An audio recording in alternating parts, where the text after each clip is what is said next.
The Living Dex Hardcore Nuzlocke. This is the Pokemon challenge where I nuzlocke through the main series Pokemon games with the goal of completing the Living Dex in Pokemon Home. As you can see, we're still on gold, even though this is the 6th part. Pokemon Yellow we beat in 5 parts. Can't remember how many it took to do Blue, but I think it wasn't much more than 6. Unfortunately, we're restarting today, yet again, another restart.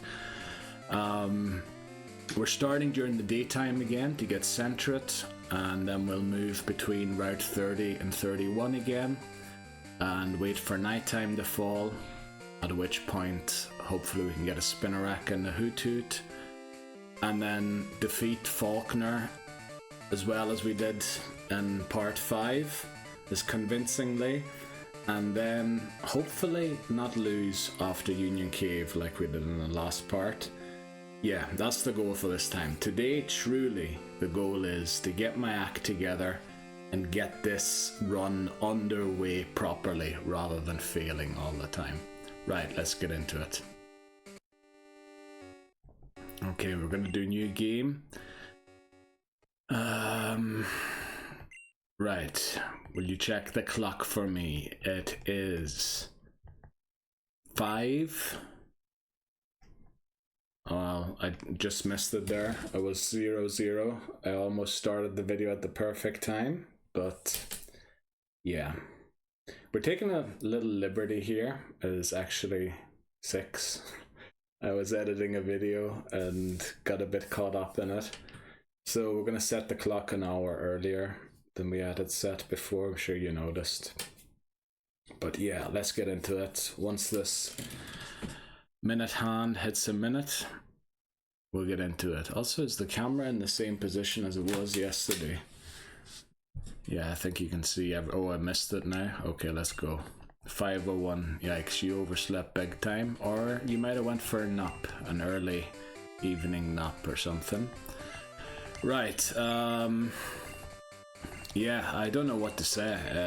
I'm sorry for how bad I've been playing so far, and it is truly time to get my act together now. And yeah, no more excuses. Well, not that there were any, but I think I've so far, like, I've bound to have committed every error that I can. So it's about time to, you know, quit making those mistakes and actually get on with the game. So that's what we'll do. We'll go down here and talk to our mother. Now we do have 59 minutes time to get all of this done. Pokegear's back from the repair shop. Now I'm playing this the next day after I recorded part 5. It is Friday. Yes. No daylight savings time. Right, let's go. I know how to use the phone, Mom. Thanks, Mom. Let me go, Mom. I want to go on an adventure, Mom. Right, okay, sure, let's go. Off to see Elm, who apparently has an errand for us to run. So, oh, I haven't thought of nicknames. We'll go for Japanese thing again. We'll go for it one more time. Right. Go on, pick one. So, we're going to pick Cyndaquil yet again, because Ethan, or Gold, in the manga picks Cyndaquil. So, yeah, we're going to be picking it too, and of course we want to give it a nickname. And I think we'll give it the nicknames again based off the Japanese names. I think, like, maybe if I put this over here, actually it won't be that bright. Let's go Cyndaquil, Bulbapedia. Name origin, so its name is Hino Arashi, which means fire, and Yama Arashi would be a porcupine. It may also be a storm of fire, which is Hino Arashi, literally.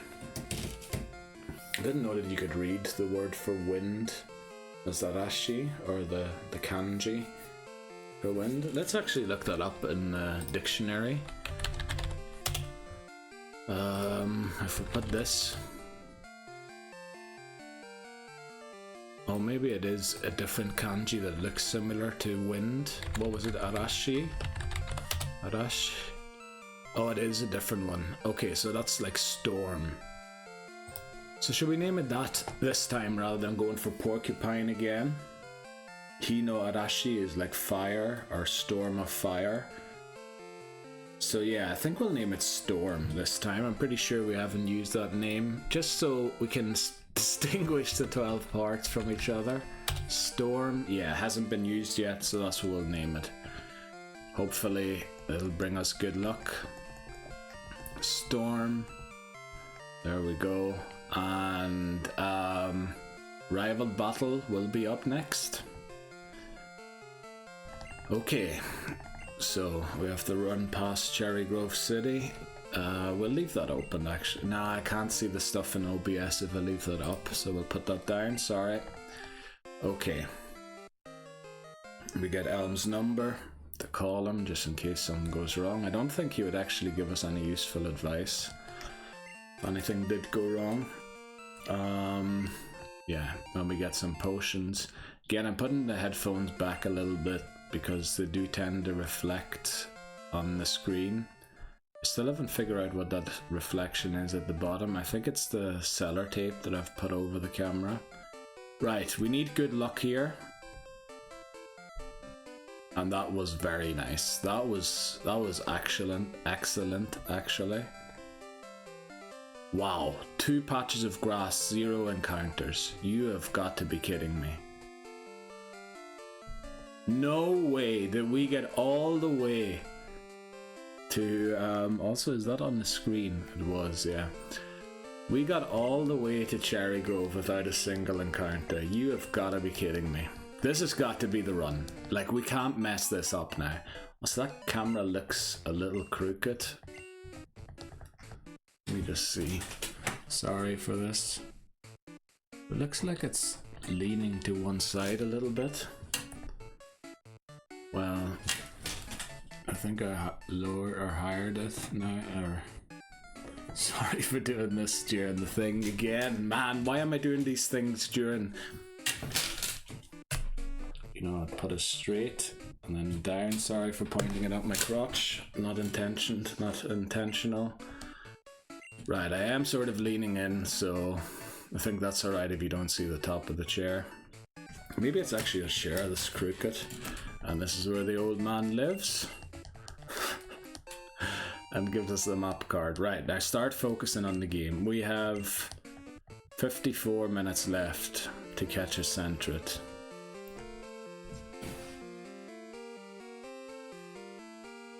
Actually, it's on the TV. It's not even on the 3DS.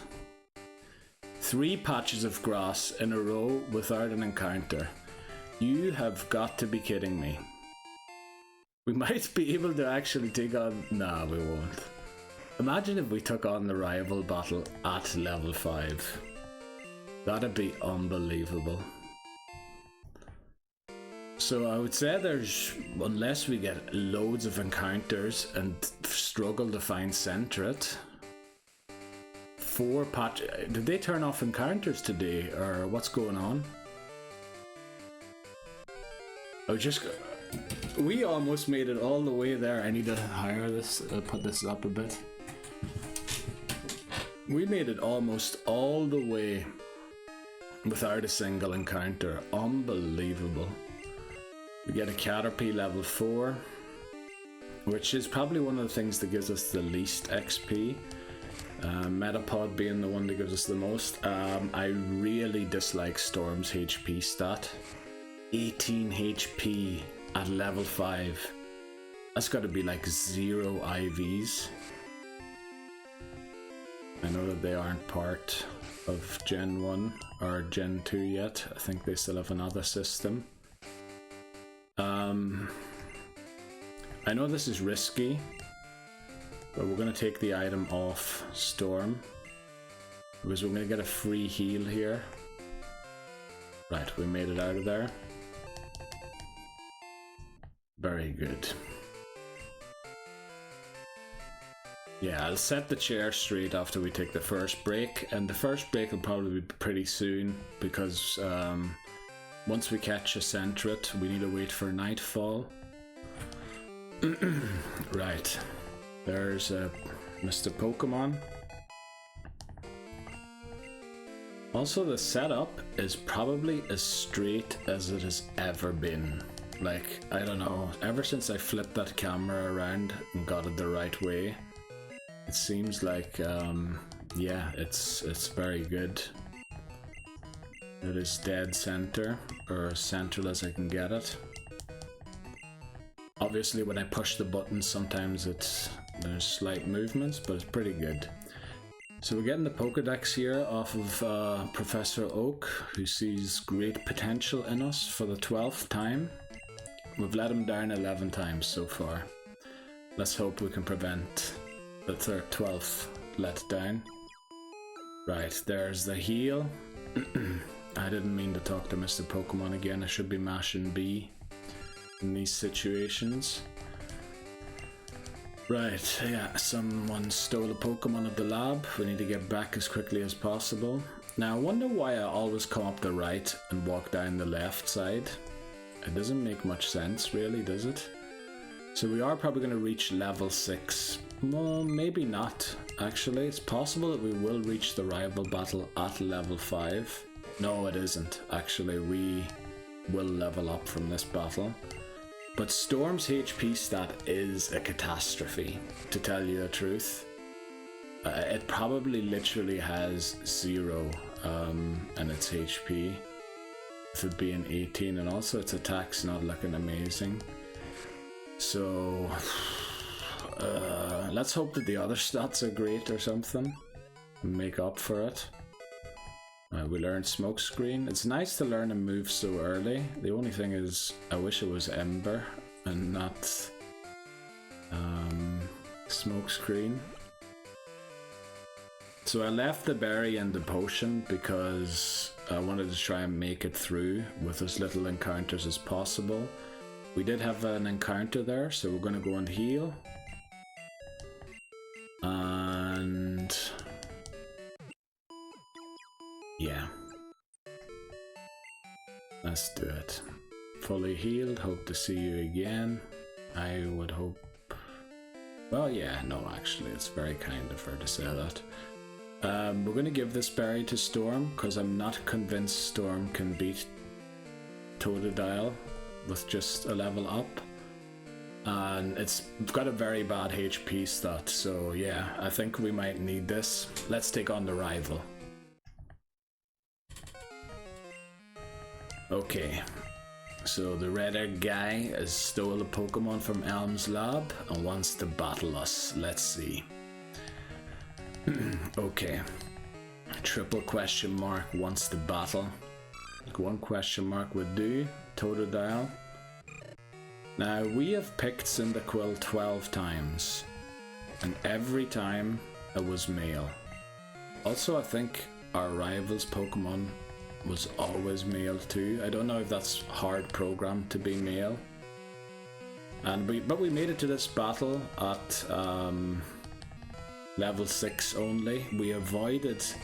We got our first encounter in the last patch of grass before Mr. Pokemon's house. So I don't know how we did that, how we dodged all of the wild Pokemon. We might still lose this battle. If it gets another crit, we might be in trouble. Oh, don't miss the tackle. Oy. Thankfully we gave it that berry. It really needed that. And we reached level 7 and probably a quarter. So because we can get to Elm's lab without, we will get there. We won't go back to heal. Next up, Route 29 encounter, which is guaranteed to be a Centret. Yeah. Okay, let's head on here. I'll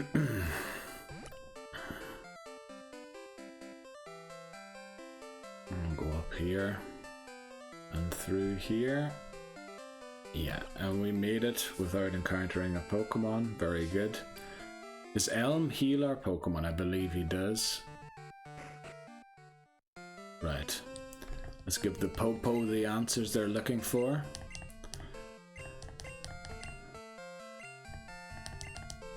We'll name him Silver.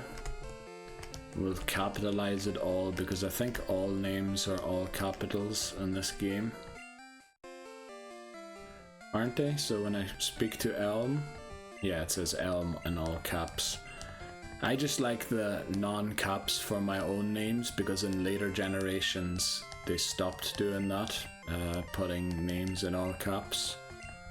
So I kind of wanted like to be uniform.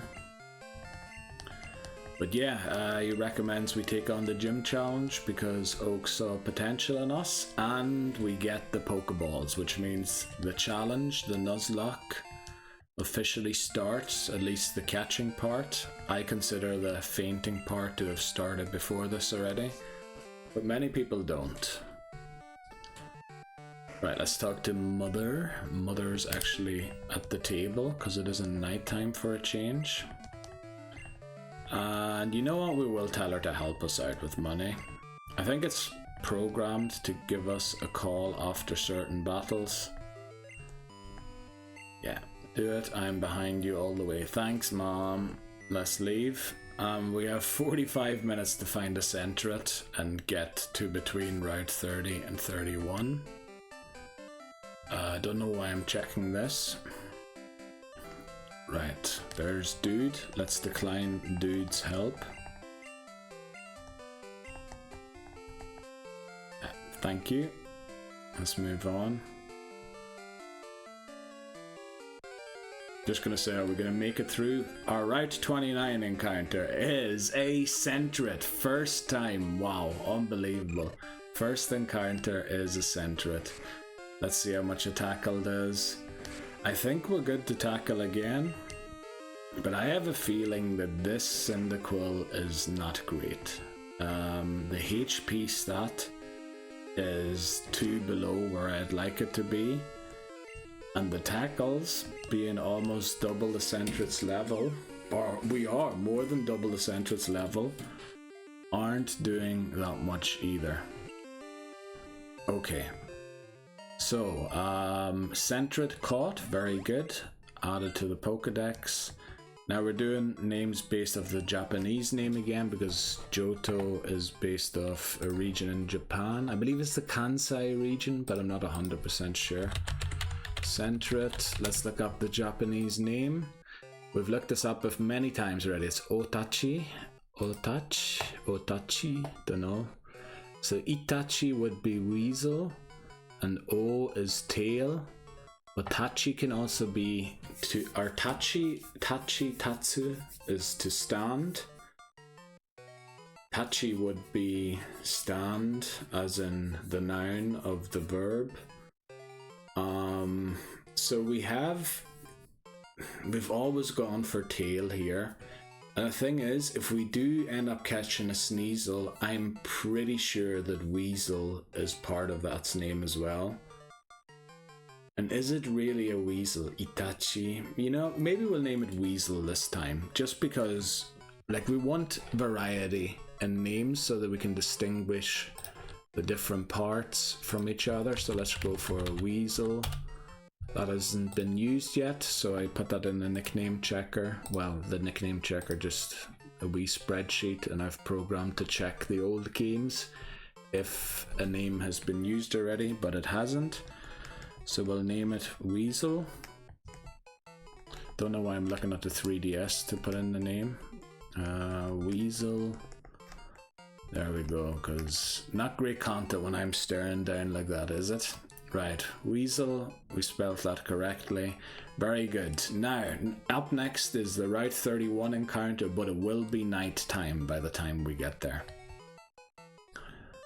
Okay, let's put Weasel at the front of our team.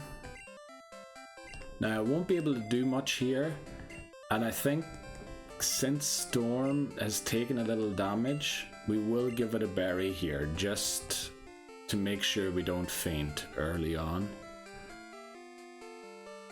We're gonna go and get this potion here this time. Yeah, okay, we get an encounter, but remember all XP is split now. It's only a level 2 Pidgey. If Weasel was healed, I would trust it to take out this Pidgey, but as things stand, don't quite. Right, we only take 2 damage. That's okay, I think that's normal damage to take. The only thing is that our HP stat is rubbish. Well, I suppose it is what a Cyndaquil's HP stat is, it just doesn't have any bonus to it. Well, we get 7 XP each, that was barely worth it, and we used the berry as well, but this is good, because this means the berry wasn't wasted if we get more encounters. So I still don't trust Weasel to take on a battle here. So let's use Storm instead. Yeah, we only have Tackle to attack it. Let's make sure that we do. And we have about 40 minutes to make it there. Remember, we have no encounters, possible encounters for during the daytime on routes 30. On Route 30 at least. Route 31 we could and only encounter Bellsprout, which we don't want. So we can run through Route 30, no problem. Boy, how many encounters are we going to get now? This could be dangerous. This could be very dangerous. Will it do 5? It probably will do 5. And the thing is... please use Tail Whip 5 times or something.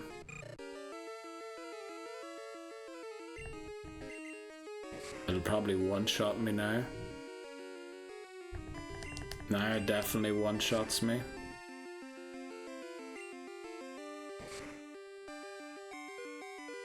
It didn't one-shot me. Holy moly. What am I doing? Risking the run so early. At least we would have had 40 minutes to get back to where we were, but yeah, that's how I used up all the berries, because I would generally have the Pokemon hold the berry at all times. Watch that potion being wasted. Oh, no, it won't be, because we would have fell in this battle for sure. That was a lucky escape already, and already the wild Pokemon can't stop coming at us, which is not great.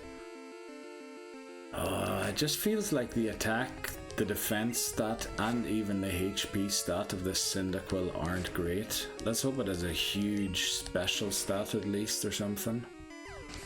There's, like, I don't know if I'm just imagining this and because I saw the bad HP stat, but boy, I'm a little disappointed in this Cyndaquil. Right, we need to pick the berry from the tree here. Right, looks like we won't get another encounter. I think we got quite a few encounters there, we've had enough of them. But the potion wasn't wasted, crucially, because that Sentret would have taken us out.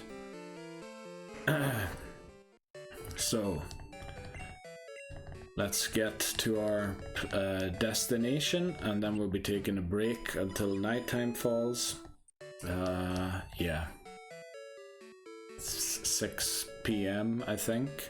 And during the break, I'll fix the camera so that the chair looks straight and everything, and maybe see if I can do anything about that glare in the bottom corner here.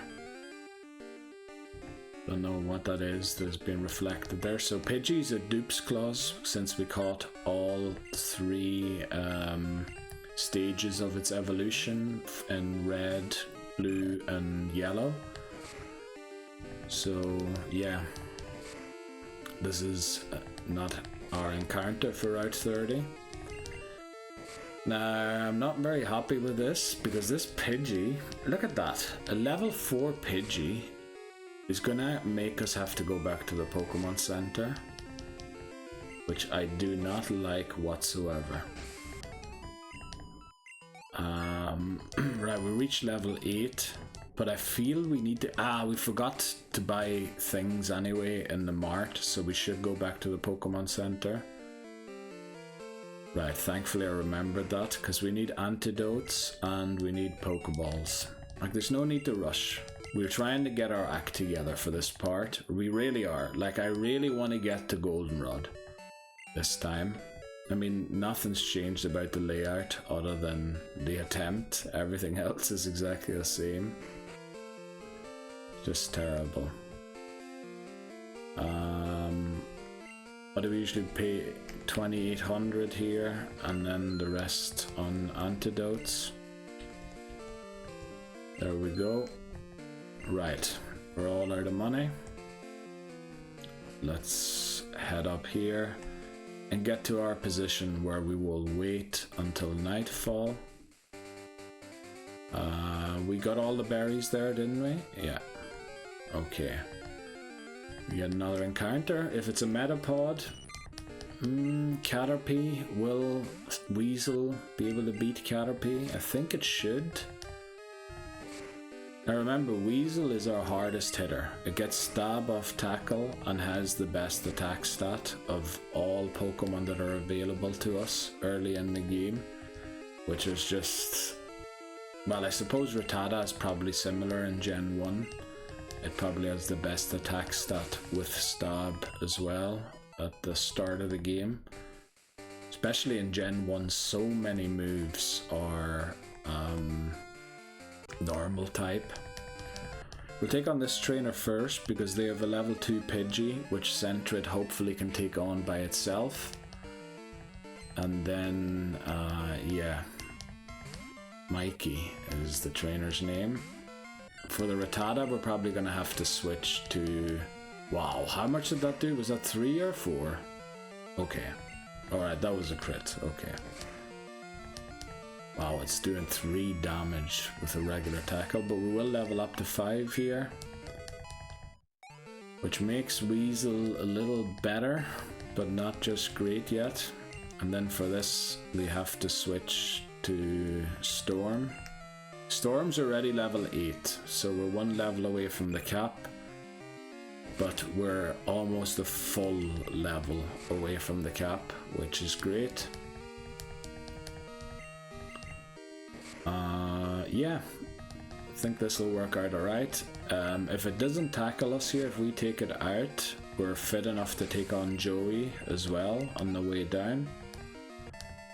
And then hopefully Sentret, or what do we name it? Weasel will be fit enough. Or well, we're going to go back and heal at the Pokemon Center. And then Weasel should be able to take on the Bug Catcher on Route 30 on its own. And once it has done so, we will take a break.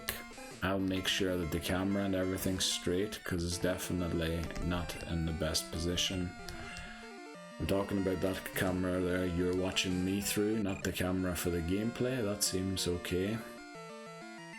It seems a little like it's... yeah, but that's because I'm pushing down on the right hand side. But yeah, we'll get everything sorted again. I don't know, I do set things up before I start recording, but then I start noticing all these things while I'm recording. Right, Joey's down. We could get his number if we wanted to, or give him our number, but he calls so much, it is annoying. So we'll head back here to heal. And then, yeah, we're at past now, so we'll take a half an hour's break about. Obviously you won't see the full half an hour. I'll go black and get things ready to look good, and then hopefully we can beat Falkner as convincingly as we did yesterday and get a Wooper again. I would love to see a Wooper, I really would. We would have to name it Looper again probably, which... yeah. Oh, Metapod, this is great for Sentret. Yeah.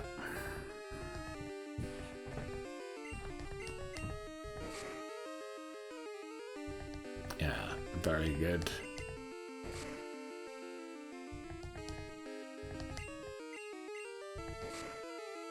Look at how much, and we're gonna get so much XP here. We're probably gonna go to like 6.25. Ah, okay, no, just about 6 we reach, but that's good enough. Level 6 Centret, pretty good, early game. Now the only one that is missing out of these is Kakuna. So whenever we play Silver, we really need to try and avoid the Kakuna encounter. Not that like we're gonna have to catch a Kakuna eventually, but yeah, we might want to keep it for Fire Red and Leaf Green just so that we have something there. We can't evolve it to Beedrill. Yeah. But we're very likely to get it there, so we might as well. We can't catch Pikachu anymore since we have Pikachu and Raichu already. Yeah, I'm very worried about Fire Red and Leaf Green. Firstly, because of the dip in quality, because we're either gonna have to play it without sound or a very janky DS Lite that is. Yeah, the cover doesn't hold on it, so the setup every time will be a nightmare to get it set up properly or at the same angle. Or we're playing without sound, which I think might be equally as bad. We'll take on this bug catcher here. It is 17:30 right now, so we should have plenty of time. We might run out of tackle PP though on Weasel since, no, we still have 21. But those Metapods took quite a few tackles to take out. There again, we got a low roll and then a high roll. Let's take on, hello, yeah, there we go. So we're gonna do the same thing as we did in many other parts, only this time, hopefully, like the odds are, on Route 31, 20% chance of getting a Bellsprout. However, 30% chance to get a Spinarak and a 10% chance to get a Hoothoot. So the two Pokemon that we want have double the chance of appearing than Bellsprout. The only thing is we've gotten Bellsprout so frequently, and if we do get Bellsprout, we have to go to Route 30, and then we can't control what we get there. That's kind of the issue. Because then if we get a Spinarak there then, and we had a Bellsprout on Route 31, we're going to have two Pokemon weak to flying types, which is not great for Falkner. However, we do have Weasel and a subpar Cyndaquil, I believe. But right, this is the spot where we usually leave it at, so we're going to save here. We're only a half an hour in. I know normally I do an hour until we take a break. But yeah, we need these nighttime Pokemon. So we'll take a break here and then we'll be back with our nighttime encounters. And then we will hopefully defeat Falkner with ease and get through Union Cave, get ourselves a Wooper, and not do the same mistake we did last time, essentially. Yeah. Right, I'll be right back. So, we're back again. Things should be straightened out. And once we hit this button, nighttime. Right, I kinda want to go to Route 30 first to make sure that nighttime is struck. But the thing is, if we do that, we're more likely to encounter a Bellsprout on 31. Let's do 31. Let's get it done. Come on. First tile. Our Route 31 encounter is Spinarak. Yes. Yes, no Bellsprout. No Bellsprout. That's all we wanted. Okay, now we are level 7. We do have antidotes on us, just in case. Now we cannot tackle again because we will knock it out if we crit. I think even we might knock it out without a crit because of high roll, low roll damages. Oh yes, this is great. Oh, that's not so great. Let's hope we do catch it. It's doing 2 per, so we should be alright here.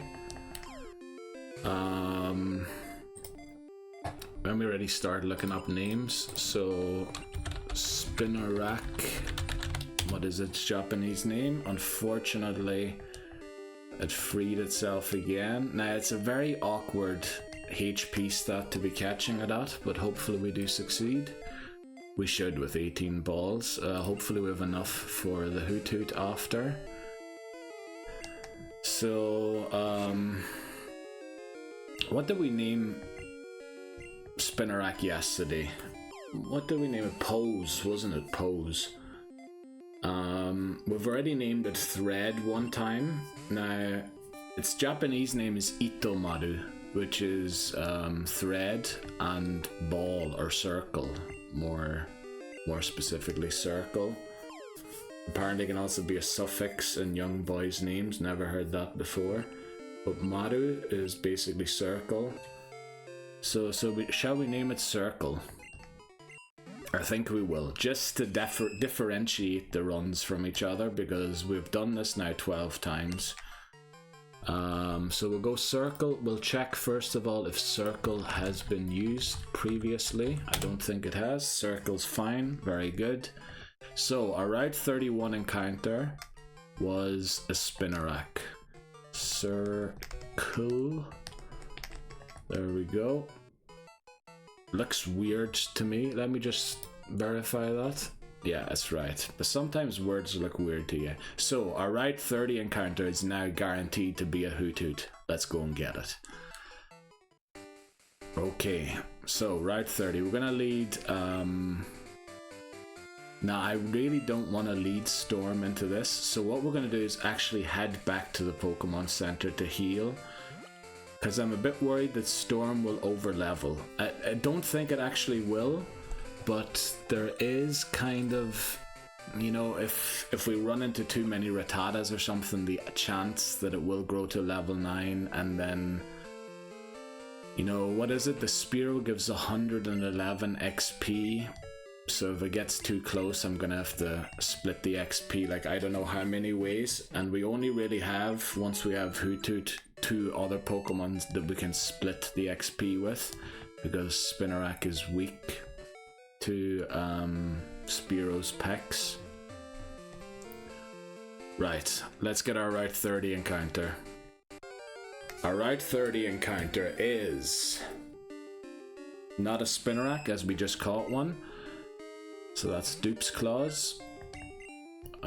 We use Tackle and knock it out. This is why we're leading Weasel and not Storm. Almost forgot its name already. Right. Just so that we don't overlevel Storm. Well, we don't want to overlevel Weasel either, because it's our best attacker. But our Route 30 encounter is still not showing up. Right, we'll take it out with Weasel again. Yeah, because we mainly will be training Hoot and Spinarak and Bellsprout Tower, since they resist the Vine Whip. Well, Spinarak double resists it, whereas Hoot resists it once, or just resists it. Okay, let's see if we can get our Route 30 encounter. Now these patches of grass are still Route 30, aren't they? Let me just make sure. They are, yeah. Okay. So we'll walk up and down in these and get the encounter. Right. Our Route 30 encounter is still not showing up. Ooh, I hope we're getting all of this bad luck of our encounter not showing up out of the way early, so that we will get a Wooper on Route 32. That'd be amazing. We're gonna skip Ruins of Alph again, because we need a way to trap the unknown before we can catch them. Right. Our Route 30 encounter is still not showing up. This is... You can get Hoot here, can't you? I'm not imagining that you can. I'm only... No, it's just a low percentage, isn't it? Spinarak and Rattata are like 40 each, and Hoot's 20% or something. I'm hoping. No, I'm pretty sure we've caught a Hoot on Route 30 previously. I think yesterday we ran into a multitude of them. Right. Our Route 30 encounter is still not showing up. Starting to worry slightly here about what it's gonna be. Can we take it out in 2 tackles? Yes. Okay, so a low roll and a high roll does it again. That's why I didn't want to attack the Spinnerack again. Right, we need our Route 30 encounter here. Our Route 30 encounter is still not showing up. I'm close to looking it up if it's actually encounterable on Route 30, but it has to be. Otherwise I would never have come up with a plan to wait on Route 30. And there you go. You see, that's what would have probably happened if we had have tackled the Spinnerack that we caught again. Let me just verify, this is still Route 30, isn't it? It is. Very good. Okay. Right, let's try and get this Route 30 encounter so we can progress. And it is a... Rattata. Don't tell me we're going to over level somebody trying to look for a Hoothoot. That would be awful. Now it is outspeeding us, or are we speed time? We are speed time, okay. So Rattata's incredibly fast. Half our level has the same speed stat. Okay. If we don't get a Hoothoot on this next one, I'm actually looking it up. Right, our Route 30 encounter is Hoothoot. Also, the animation was different going into that battle. So there we go, our Route 30 encounter. Let's use a tackle here. Let's hope we don't knock it out. We did do quite some damage there. I think we're good to keep in Weasel. Now, Hoothoot, what will we name it? Now, the Japanese name I believe is Ho Ho, which is their onomatopoeic word for hooting, or for the sound that an owl makes, isn't it? I'll just look that up again to be sure. So it is Ho Ho, yeah. And then let me actually put Ho Ho in the dictionary, in the Japanese one, and see if it says the same thing about it. Ho Ho. Hoot hoot, yes, onomatopoeic or mimetic word, the sound an owl makes. Right, let's put that into something, the sound an owl makes. Owls make a variety of loud, continuous sounds, including hoots, barks, whistles, coos, and cries. We can listen to it. Google, if you Google owl, there is a sound file with it, or the sound, if you say the sound an owl makes in Google, you can listen to it. Do we name it Hoot? But we've named it Hoot already. But I mean, coo is more like a pigeon to me, is it not? Cries is different animals and humans, obviously. Whistles, I don't know, barks. Never heard of owl bark. That's something new to me. So I think we will make an exception here and name it Hoot yet again, because the other words that we use for the sounds that an owl make just don't really fit. So yeah, that's it. We'll go for Hoot, and we'll next up Falkner. Okay, I hope I'm doing a better job there, not saying see you there and things like that. That was a bit weird yesterday in part 5. I don't know when these parts will be coming out, because it's going to be a bit weird with that speed run I'm doing on the 28th of November. I don't quite know when I'm going to be releasing what videos and all that there, so I'll have to see if they come out after each other. So I shouldn't be referring to it as yesterday's part, but as part 5. But we get the Bitterberry, and then we have a trainer here. Now we have the 4 Pokemon we wanted. Let's see if we can get the 5th and 6th one that we want. We're not in great shape here. What will we do? Actually, Weasel should be able to take on Caterpies and a Weedle, should it not? let's go. Okay. Right, what's his name? Wade. Don was the other bug catcher, wasn't it? Right, Wade, are you prepared for a level 8 Centret? Oh wow, we don't one-shot it. That's not great. We're 4 times its level. And we don't one-shot it. I know that sounds more extreme because at the lower levels being 4 times as high isn't as much as, you know, say it was level 5 and I was level 20, that'd be a much larger difference. Right, now I think Weedle will do a little more damage, and also as the, yeah, it might poison us, and because we are poisoned, let's see how much does it do, 3. Yeah, if we miss tackle, Weasel's down, so I think we'll go for Hoot here, even though Hoot only has 8 HP. I'm hoping it will live a poison sting. Right, it only did 2. We'll tackle it. It should be gone. Now, will Hoot be able to take out the final Caterpie? Is the question. Caterpie might do 3 damage here, but I'm not entirely sure. Let's see how much it does do. It does 2. So I think we're good for a crit.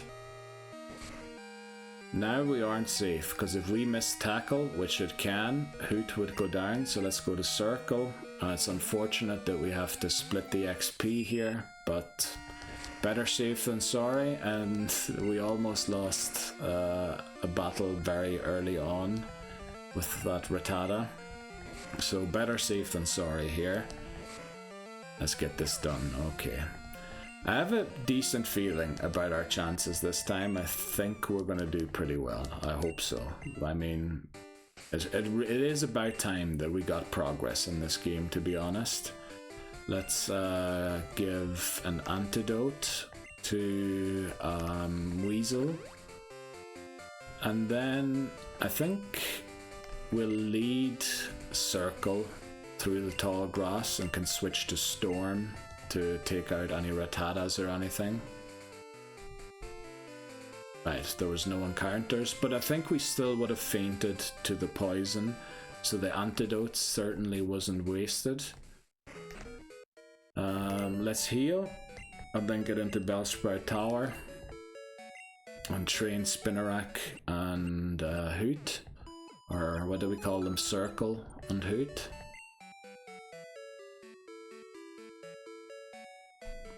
Right. And then we'll update all of the caught Pokemon once we take the next break. You know, I mean, and this part here that I have, where I list them. Right. Okay, let's make sure... Oh no, Circle should still be in the lead. I did heal this time, not like yesterday when I went into the Ruins of Alph without healing. That was madness. Oh, in part 5, sorry, I said it again. Right, Sage Nico. Now, Circle will take a while to take it out, but it is level 4. We usually came here with a level 3 Spinarak, so it has a level advantage already. I also feel like Centret is a lot higher than it typically was whenever we got to these parts of the game. I can't remember exactly how many berries we still have, but if it's 2, I think that's enough. If we have 2 berries remaining, that will do to take out Falkner, and we'll use 1 berry on the Spearow battle just to be safe. Right, another Bellsprout. Let's take it out.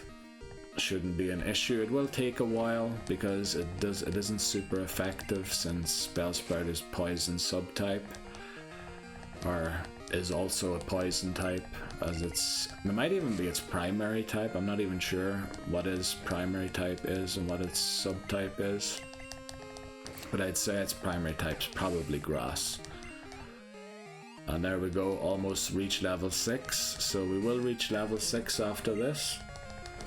Now, we'll probably make it all the way to Neil, Sage Neil again, But I don't know if Troy is safe to take on or not, because that might overlevel some of our Pokemon, or one of them at least. So we'll have to see. Yeah, let's do it. Take it out here, get level 6 on Spinarak. We have half our HP remaining. In fact, it'll be a little more than half after this. And we learn Scary Face, which isn't that bad of a move, because I think it lowers the speed by 2 stages, doesn't it, compared to String Shot. So not a great move, but also not the worst move in the world. Let's move on here and take on the next Sage. Spinarak should be in great shape still to take this one on too. I think we have more than enough Poison Sting still. It does get a bit tricky though, the further up we go, because we did lose that one time to Troy because we were out of Poison Stings, so we need to watch out for that. But yeah, this shouldn't be an issue.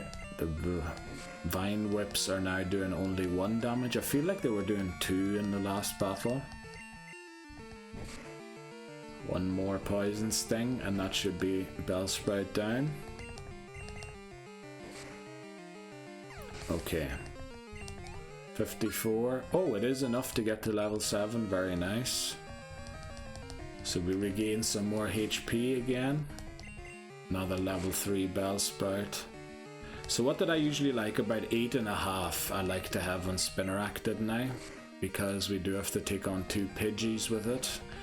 Usually we ended up not being able to take out the 2 Pidgeys with just Circle and needed to rely on another Pokemon too. Which is why we shouldn't level up the Pokemon too far yet. Obviously we want, I think, 3 Pokemon at level 9. But just on the precipice, you know, just having reached level 9 for the Spearow. Because Spearow for some reason hits like a truck. Like, it is unbelievable with its packs. And Pack isn't even that good of a move, I thought. I thought it was worse than Tackle.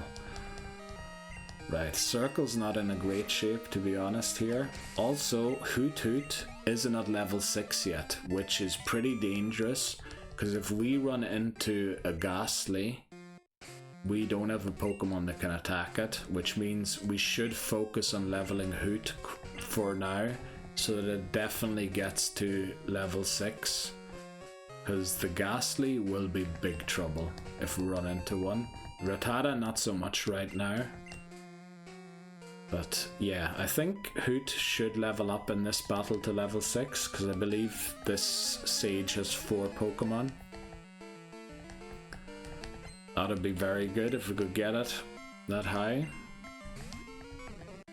There we go, Bellsprout. We resist the Vine Whips. We already got some XP on Hoot. And I mean, Spinarak grew pretty quickly in these battles. Hoot's gonna have a great HP stat, I believe. It's going to be 21 at level 5, which is pretty decent. I think, at least. I'm not entirely sure what exactly are great, but I just, from Gen 1, kind of learned at level 5, if you have 20 HP, it's sort of okay. If you're below 20 HP, you're on the lower side. We actually gained 3 HP there. Wow. And when you're when you're above 20, then you usually have a good HP stat. Now obviously it doesn't matter that much early on, but in the long run, you know, you might lose out on, I don't know, what is it, like a few HP. Obviously the species base stats have more influence on how much HP a Pokemon has than the actual IVs. I know that IVs aren't part of the game yet. I think that's only introduced in Gen 3, where they changed the system. I think here they're referred to as DVs, determinate values or something. But we reached level 6 and learned Foresight, which is crucial to take out Ghastly, if we do encounter one in here. So I think we should switch back to Circle. I know Circle only has 5 HP remaining. Should we use a potion? I mean, we have 2, and we tend not to use these healing items when we're supposed to be using them. So I think we should start getting in the habit of it, because I believe this next stage has a level 6 Bellsprout, and going in there with 5 HP would probably be a little uncomfortable since it knows growth now, and a crit, you never know what happens and how many poison stings it'll take us to take it out. There's Sage Jin. Sage Neil is up next. Actually, we might be able to take on Troy as well. We'll have to see here. Look at how little damage we're doing. But I think Bellsprout should still only do 2 max. Yeah, only 1 even after a growth. We only have 7 poison stings remaining. I just saw there. So remember that you cannot rely on Spinarak in any of the upcoming battles. We will, however, reach level 8 and probably quite a bit. Probably 8.5, maybe 8 1/3. I don't know. We'll see. Poison Sting. At least we have enough to take this one out. This Bellsprout. Jin only has 1 Pokemon as far as I remember. At the start, there we get 108 XP. That's the same amount that the Spearow gives almost in the gym. So Bellsprout gives you more XP than Spearows do. Let's see, who will we use to take on this next one? We should use Hoot, since Hoot is level 6. I believe Neil also has a Bellsprout only, and then Troy's the guy with a Hoot as well. It feels like I might be able to take on Troy as well, because we have 2 level 8s. But remember, we can't rely on Spinarak anymore, so we have 3 Pokemon at level 8 and 1 at level 6, don't we? So now these Vine Whips will hurt. Okay, 3. It's not quite hurt, and I think that's after a growth as well, isn't it? Okay, don't quite knock it out. I'm a bit worried about a crit here, but we take it out. Is that the end of Neil? We reach level 7, very nice. Yeah, that's the end of Neil. Now, I want to take a look at the stats quickly of my Pokemon. Storm, how far away are you? You're 52 away from level 9. Sentret's 120 away from level 9. And you're 90 away from level 9. Will Hoot be able to take out a level 6 Bellsprout by itself? I don't think it will. So I think we use the other potion since... Well, oh, we got another potion there. I know we're wasting quite a lot of the potion here.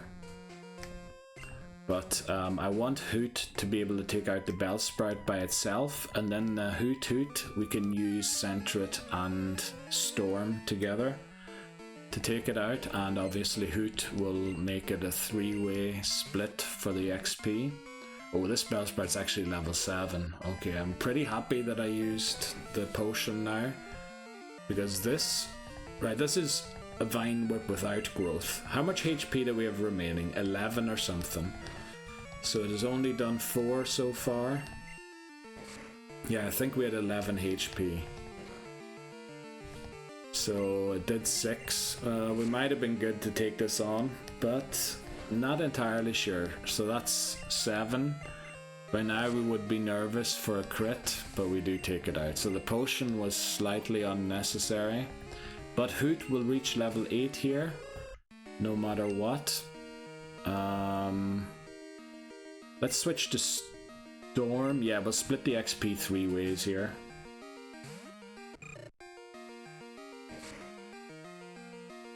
Oh, wow, that did a lot of damage. Let's use a Smoke Screen and then a Leer. That did 5, didn't it? We're going to use a Leer. Since it growled us, we're not going to attack with Storm. We're going to switch to Sentret to attack. It probably has our highest attack again, plus Stab for tackle. It is Leered and Smoke Screened. It does do 5 damage, however. The growl fails, that's very nice. And look at how much damage we do. That's great. So I think we can take on, what is the big boss called? Chow or something like that. Right, Hoot reaches level 8. Storm and Weasel remain at level 8. So I think all of our Pokemon are at level 8 now. Let's head out to Route 31. Yeah, I think it's too risky to train in here. Hoot's in the lead, that's good. To take out the Ghastlies, if we do run into one indeed.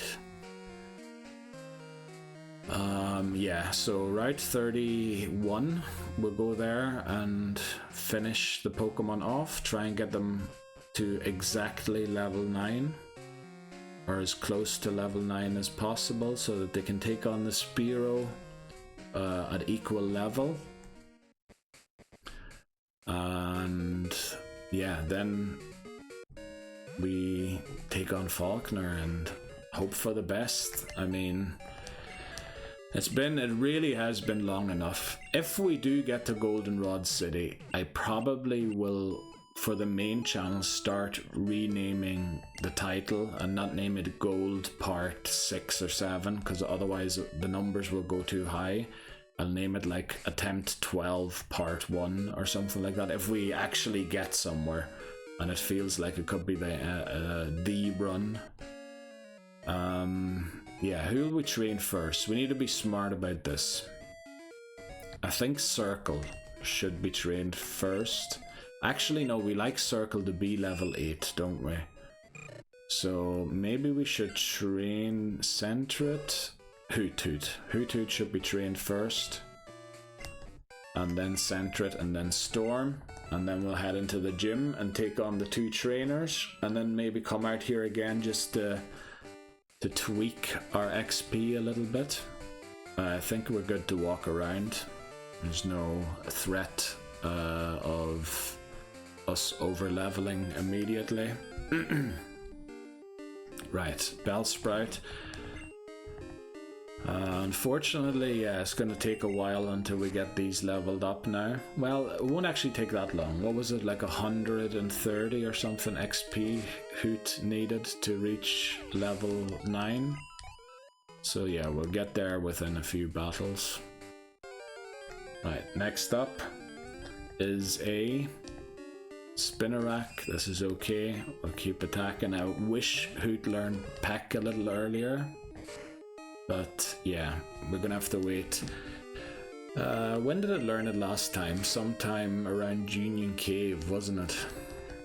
Actually, Pack will be a decent move to use against the Machop that a hiker has, if indeed we do end up taking on that hiker again. But yeah, let's keep going here. Right, we're getting the encounter on the exit tile almost every time, which is pretty good. Let's see if we can stand up to a Rattata yet. I don't know, I have a lot of respect for Rattatas. That comes probably from Gen 1 and the Hyper Fangs that you need to dodge. Live that. But if we don't miss tackle, we're fine. We don't. I think we haven't missed the tackle in this part yet, which is starting to worry me, because it means we're going to start missing it soon. And we're due a few misses. Right, this should be level 5, yeah. Okay, we should definitely be able to beat this. Yeah, looks pretty good. It is doing pretty decent damage as well, but the 3 level difference. Oh, it might live one more here now because of that growl. It does live it and gets in another hit. It does 5 damage. That is honestly very respectable. That's a lot of damage for what I expect Hoot's attack to be. Obviously it gets stab from tackle as well. Another Vine Whip, I was gonna say. Did we name our Bellsprout Vine Whip? We might have. No, we named it Razor Leaf, I'm pretty sure. Because that's more of the move that you would associate with that Pokemon. Vine Whip probably would have been Bulbasaur or what's it called? Venusaur. Right, we're almost at level 9 with Hoot. Maybe this battle and then split the XP on the next one, just so we don't go too far into level 9. But we will if we don't reach level 9 here, and we're just short, in fact. So yeah, we'll split the XP on the next Pokemon, switch to Sentret. Actually, if we're splitting XP, we should split it with Storm, because Storm... Nah, the thing is, Storm is there to back up. So, no, we should use Storm. We should use Storm. Because it is like 26 away, and it might... It looks like it's a lot more than 26 away, but we'll see, I guess, after this battle. We're doing less damage, kind of hoping for a crit here. And we get it, lovely. There, Hoot grows to 9, and I think Storm's just short. So what we should do here is lead Weasel. No, Weasel is so good. Like, it is by far. So 4 XP is a bit of a pity that we need to switch train that still, but yeah, we probably should have taken out a Pokemon with Storm itself rather than switch training it, because now we're going to go probably like 12-13 points into the next level. Can't actually remember how much XP Bellsprout gives, but I thought it was somewhere around 36, which would mean it'll gain 18. What's Weasel's 80 something away, isn't it? So it feels like our starter Storm is growing a lot quicker than the rest of our Pokemon are. So now Weasel in the lead. I think we're good for one more battle to walk openly, but then we should start trying to get the encounter on the exit tile, so that we can leave right as it hits level 9. Oh, a level 5 Rattata. This might be an interesting battle here. Does do 5 damage, so a crit could do up to 8. It uses Tail Whip, don't miss the tackle. Thank you. Because a crit after that, I don't know, could have done 10, 12. Right, let's make sure we get this next encounter on the exit tile, because we might level up from it. It looks like a Hoot. Oh no, Bellsprout. Just thought, because there's different animations of going into the battle, and it was very funny that we got that different animation when Hoot showed up.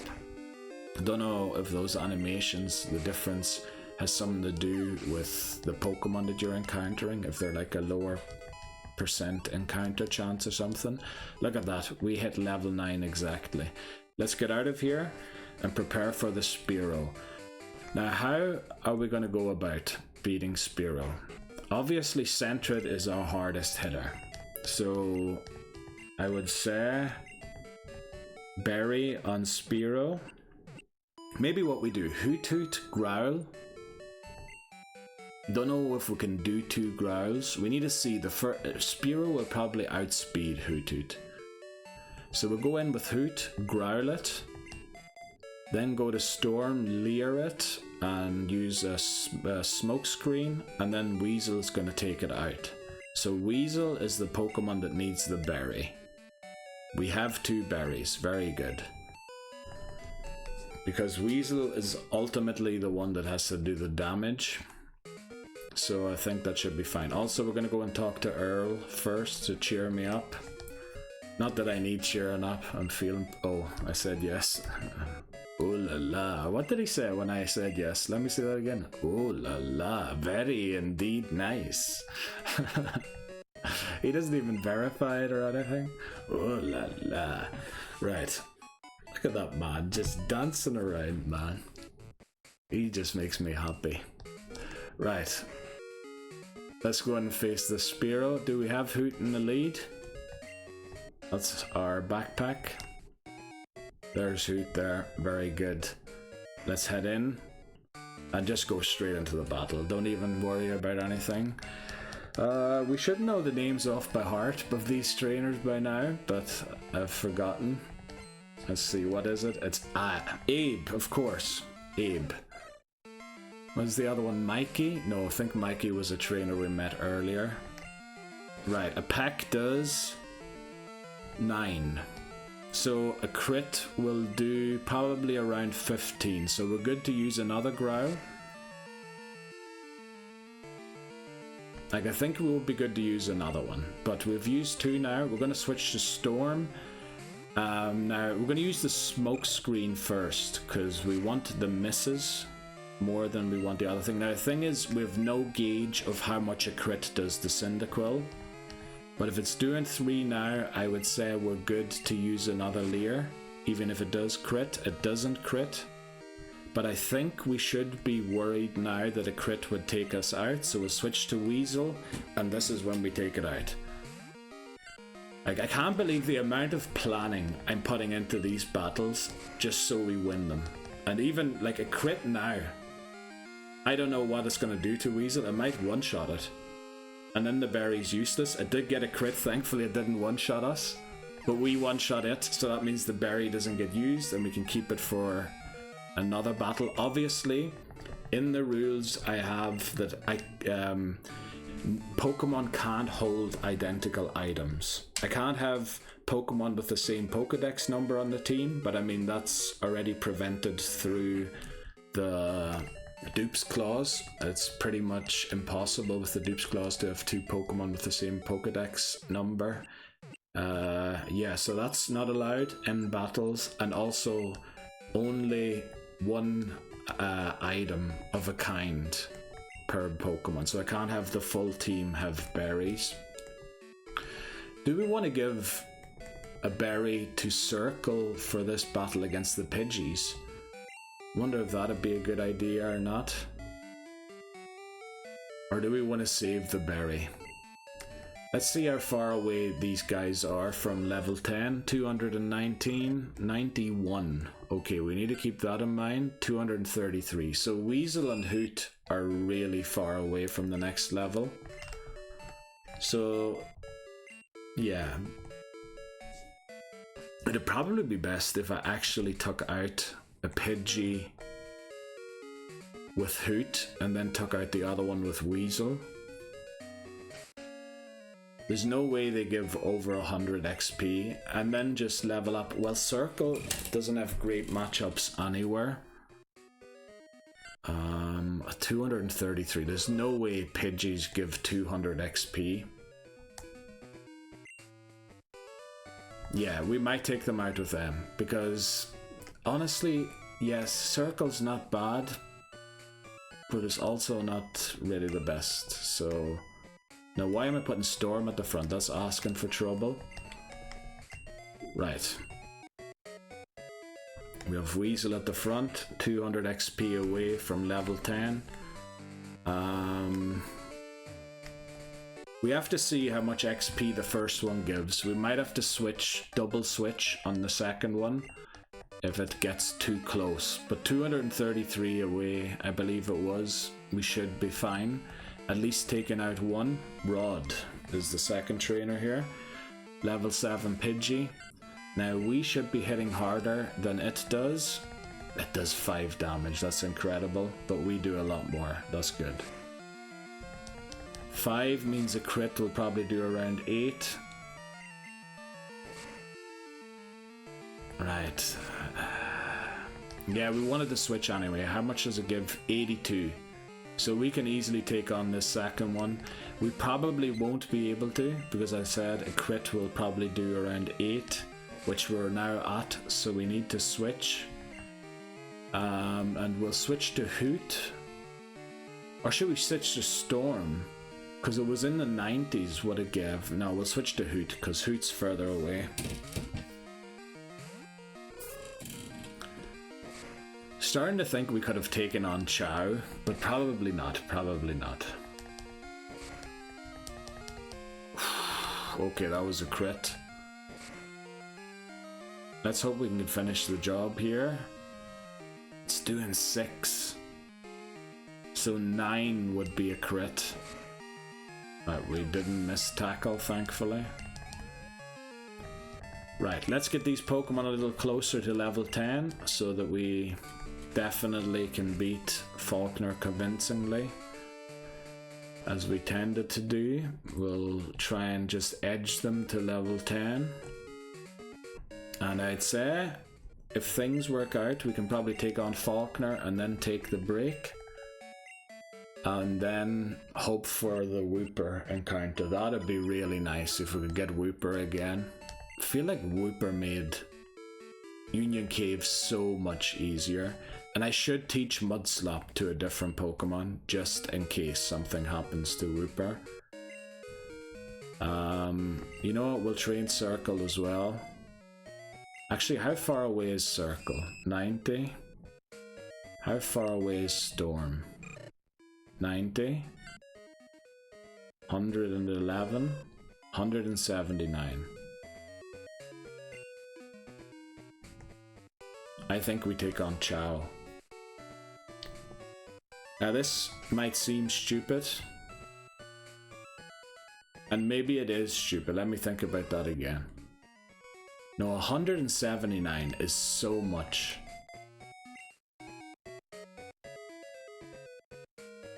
We need to loot Hoot because of the Ghastlies. But I think we take on Chow.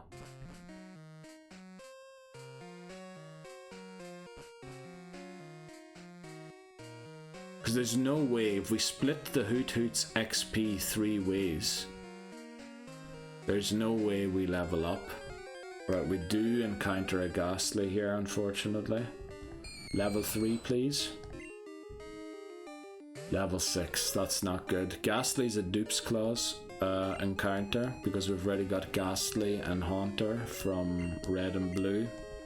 Or was it Yellow and Red? No, it must be Red and Blue. Because we only caught, we caught Cubone in Yellow.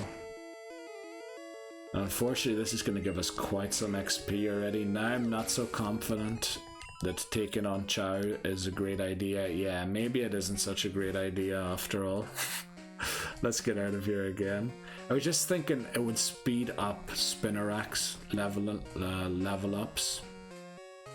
But yeah, we'll do the long route then. And in fact, we'll probably take a break then before Falkner's battle. But yeah, things are going okay so far, but we haven't taken on any of the difficult battles. It's just the stuff that went wrong early didn't go wrong for us this time, which I'm very happy about.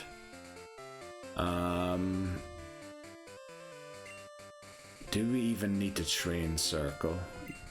We do, and if we train Circle, we need to train it first, because the other ones are all closer to the cap.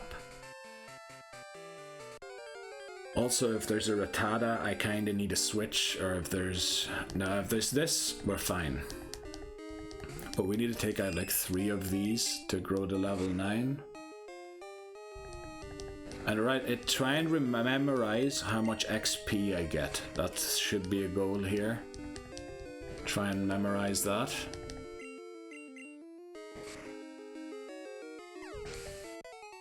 Right, 36 it is. 36.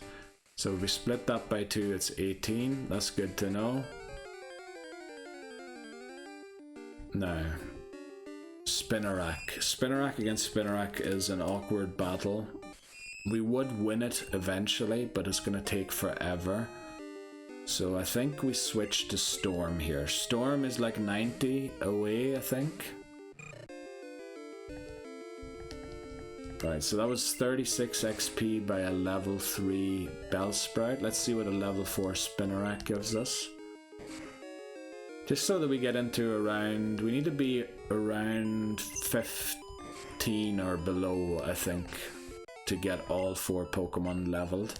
So that would have been 30 or 31 if you knock it out by itself. Split, it's 15 each. A level 4 Spinarak.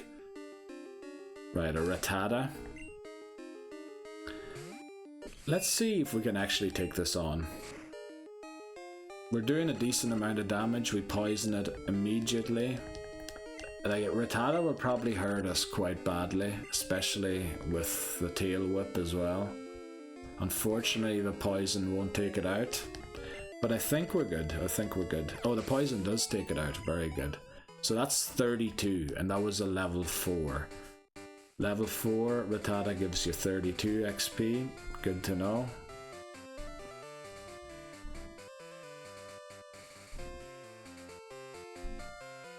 Yeah, we're going to do it the long way rather than taking on Chow, because with Chow it's a little difficult to control who gets how much XP, whereas here we're very much in control ourselves of who gets it. And Circle can get plenty. So the plan of taking on Chow would have been to take out the Bellsprout with Circle. But then I thought maybe as 2 Bellsprouts, which Circle obviously could have handled, but I'm not quite sure about the XP that we would have gained if we would have stayed below level 10 or not. We probably would have.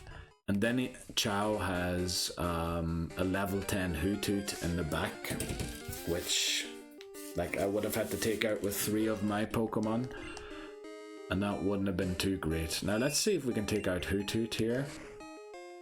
Level 5 Hoothoot. Also interested to know how much XP this gives. It does 3 damage to us per hit. Right, a crit does 5. It's good knowledge. We should take it out with the next one, if it doesn't take itself out with poison here. It doesn't, but this poison sting will. So Hoothoot gives 41. Good knowledge. Let's keep going. Rattata, level 4. What was it again? 32 XP, I feel like it was. Is Weasel strong enough to take this on? Weasel Circle. We'll have to see. Right, the Tail Whip fails, so I'm confident in attacking again. Right, I think we won. Yeah, it went for another Tail Whip. Let's see if 32 is right, if I memorized that correctly. It is 32. Okay, so Circle can take on another few. It's just its health isn't great. Actually, we should probably go and heal and not take unnecessary risks with Circle. Obviously, we could switch to split XP, but I'm not entirely sure how much the other Pokemon need exactly. So we should do the Pokemon that's furthest away first and get it there.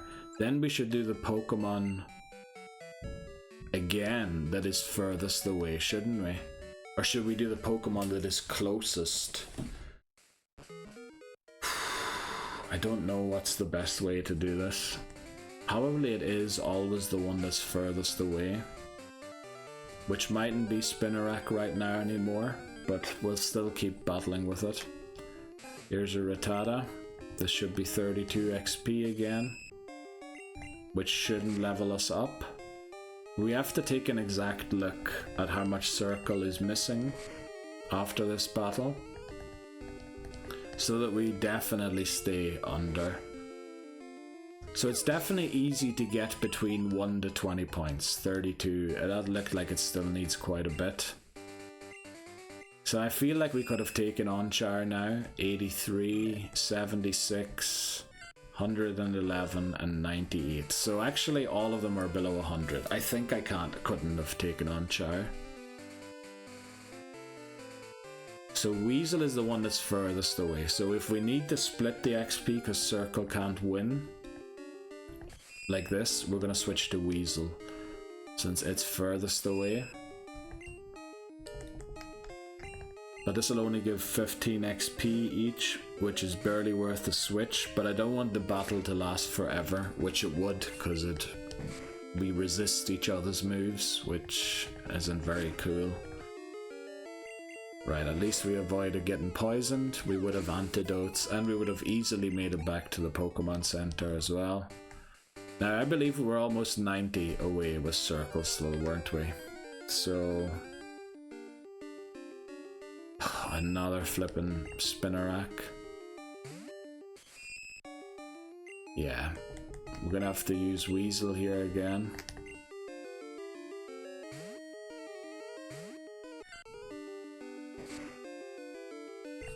It's always critical when you get to the last Pokemon. We're gonna head to the Pokemon Center after this battle. Are we gonna make it back there? Yeah, I think we should. 17 HP should be enough steps to get back to the Pokemon Center, just so we save an antidote. 2, 3, 4, 5, 6, 7. There might have been one entering there as well, I don't know, but we'll not worry about it. Well, the main thing is Spinarak actually doesn't have to get that close to level 10. Well, you know, we might have to call upon it in an emergency or something, so maybe it's not bad if we do get it there. So 53, 76, 81, 98. So they're in exact order of who's furthest away. 98, 81. Was Spinarak 30 something away? I have to know that because otherwise we're going to accidentally overlevel it. 53. Okay, 53. So we're good to take out any Pokemon at all, but then we're going to have to split XP. So 2 more battles for Circle, one of which it will take out itself if it isn't a Spinarak. Yeah, this one it can manage itself. This is 36. What was that? 53. So 4 and 3, 17. It'll be 17 away. That actually isn't great. So it is 17 away now, isn't it? So the only Pokemon that we can switch this into now is a level 4 Spinarak. So let's switch to Storm. How far away is Storm? 76. Okay, any Pokemon won't level it up. And Spinarak is 17 away. Which honestly I feel might be close enough. Yeah, split 100 XP. Yeah, maybe going sub 20 is enough and not having to go any further. I think that might just be safer. Right, Storm should easily take out this Rattata, but look at that, still doing 5 damage, a level 4 Rattata to us. Okay, we're getting close here. Let's see, are we good to actually take on anything? 44, I think nothing gives 44. What did a level 5 Hoothoot give again? Well, this is going to give 30 to 31. What are we at? 44. So actually taking this out will be great, because then we'll be around 14 XP, maybe 13. Alright, we're poisoned, which means the Pokemon Center will be needed. Oh, if we don't take it out with this next tackle... Alright, it used String Shot. So, what was it, like... It was 9 beeps or something, wasn't it? So give us 30, so we're like 16 away. We need to move Storm out of the lead and put Weasel in the lead, just to make sure in case we did get an encounter there that Storm wouldn't get the XP. And then, yeah, we're at 1 hour and 28 minutes recording. We took a break about a half an hour in, so we'll be taking a break soon again. We'll probably take the break standing next to Falkner, I'd say. And hopefully we can get it done. Right, hope to see you again too, Mrs. Joy. Now let me see, how far away is Weasel? 81, 17, 14, perfect, 98. 81 and 98, isn't it? 98, and I can't go down unfortunately. I'd have to go up again. 81 and 98. So that's like 3 battles. 4 or 5. 5 battles to get them there. Well, actually 5 might be too many. What was it? 81. So this gives 30, that'll take us to 51. So it'll take us to 51, which is still good to take on anything. Are we actually at 51? Now I'm paranoid. We might be at 59. We're at 51. I think nothing gives 51. So Weasel can take out anything. If it takes out a Bellsprout, say for 36, we will be, what is it, 15 away. So that would be the ideal encounter here, a Bellsprout. Not often that I say that.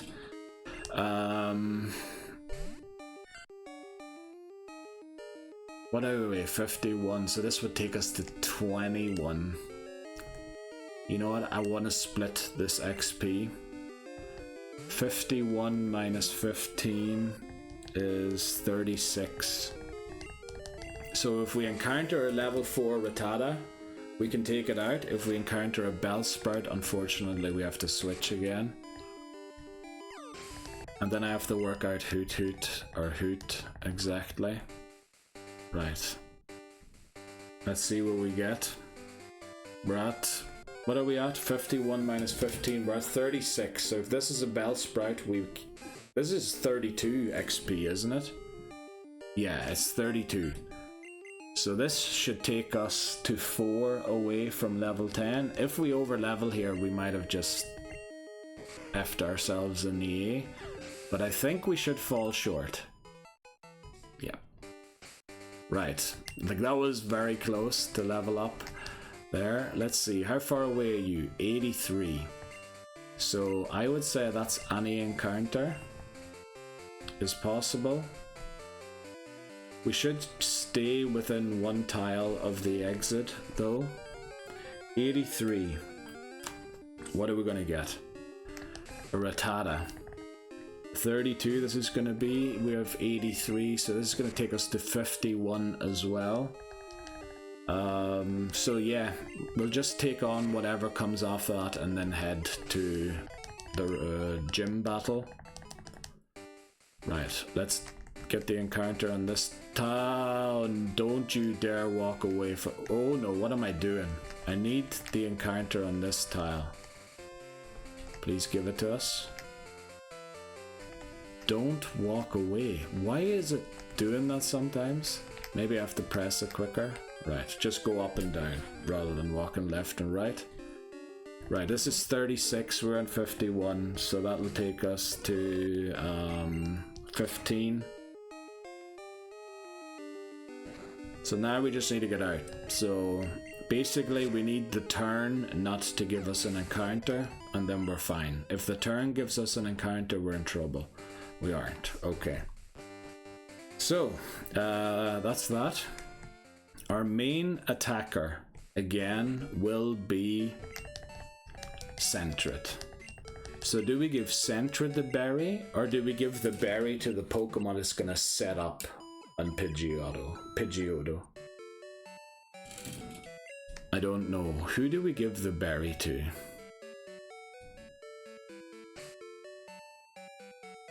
I feel like we give the berry to Cyndaquil Storm. Do we actually? I really don't know who the berry is smartest on here, because the plan is use Spinarak to take out the Pidgey. Obviously it might struggle to do so on its own. Oh, I have to switch every Pokemon in on the Pidgey. So we want... You know what we do? We lead Hoot, growl the Pidgey, switch out into... No. We start with Sentret. Switch it out immediately into Hoot. Hoot growls at once. It will take some damage while it does so. Do we need to growl it? I don't know. How did we beat it that time we beat it so convincingly? How did we beat Falkner when we beat him so convincingly? Right, the thing is, we need to have every Pokemon be part of this battle. So what I want to do is have Storm in when Pidgey faints. I want Circle to do the main battling against Pidgey. So we need to lead somebody else. I want Weasel to be at full HP because it's our main attacker, which is why it should have the berry. But the thing is, I think our setup Pokemon are going to be taking a lot more damage. I think Hoot mightn't even be able to take part if we use it in Pidgey battle. But Hoot has the most HP out of all of our Pokemon. So I think that's how we do it. And you know what? Yeah, we'll do the battle and then we'll take the break. Okay, let's do it. Let's take on Falkner. Let's beat him as convincingly as we did in part 5 in the early part. Of course, we lost to him later on. Okay, Falkner. Let's do it. Okay, don't mess this up. Don't mess this up. We have a plan here. Weasel, switch immediately to Hoot. Now, we'll see how much damage a tackle does here. That's a lot of damage. That's 6. I think we do use 1 growl. So this should now do less.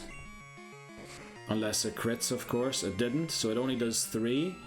Now we switch to Circle, who is our main battler against Pidgey. It doesn't have Gust yet. I think it only learns it at level 8. It's only doing 2. The thing is it doing 2? Let me see, it's doing 3. Crit, I have no clue how much a crit does. Probably a crit will do 3, 5, 8 is my guess. Right, this is the final poison sting. Please live on 1. Oh, no. Okay. We need Storm in now. Storm has a berry. We can only have 1 Pokemon hold the berry. Right, we do eat a tackle. Thankfully it isn't a crit. Okay, that was great. And now all of our Pokemon should level to level 10. Because we got them all so close. We get 19 XP. I believe we've got them all within 20 of level 10. There we go. So, now, we need to be aware here of the crits. But we're going to start with 2 smoke screens. 25 to 17 is 8, so a crit will do 12. Another smoke screen. Okay, don't do a crit, please. Okay, I think we're good to use 1 Leer. If it misses an attack, we can use another one, otherwise we need to switch. We can use another Leer. It shouldn't be able to one-shot us with 19. We could get really greedy and go for another one. And I think we should. 3 Leers. You know what? We're in this long, we might as well use a tackle. Okay, it finally lands a hit. We need a switch now, and we're switching to Weasel. Now, we haven't lowered Pidgeotto's attack, we've just made it inaccurate, which isn't great, because Weasel is going to take a lot of damage here, but it doesn't get hit. Yes. Now, please land the tackle. It does 9 to Weasel, but Weasel has our best attack on the team. Come on, 9. Yes, it misses another Gust. And we beat Falkner with all Pokemon alive. That's the stuff. That's the stuff. I love to see that. Right. Route 32 encounter. Hopefully another Wooper. And then we can make things right that went wrong in part 5. I'd love to see that. Yes, that was very good. And again, Fiction Dogs, thank you so much for the tip with the berries. I used to just waste the berries on the way to the gym. And they're so valuable, they're so good in this battle. Now, we probably won't need any berries against Bugsy, because we have plenty of flying type Pokemon. Or not plenty, but we have 1 flying type and we have a fire type, who will know a fire type move by then. So that's pretty good. Let's go to the Pokemon Center, pick up the egg, and then we'll take a break. I also have to update our catches. Yeah, that was very good. That was really good. I feel like we did get a bit lucky with the smoke screens, because I feel like there were battles when we smoke screened Pidgeotto twice and it just still kept landing every single gust, and it felt like it missed a lot of gusts there. But those Leers came in clutch. The Leers were unbelievable. The Leers were brilliant. But I don't know, I feel like I saw Cyndaquil go down from 19 HP to a crit, so it might have been very risky. I don't know. But yeah, I don't know. Normally I don't save for breaks, but for some reason I'm doing it here. Right, let's, while it's saving, update this year our caught Pokemon. So number 2 is Sentret, yes. Then we went and caught ourselves a Spinarak on Route 31. So let's get Spinarak in there. And then we caught ourselves a Hoothoot on Route, what was it, 30. And now we've got an egg, but I don't have the thing for an egg, so we'll just leave it at that there. We need to update the level cap before we take the break. It is now at level 14, isn't it? Yeah, 14 for Team Rocket.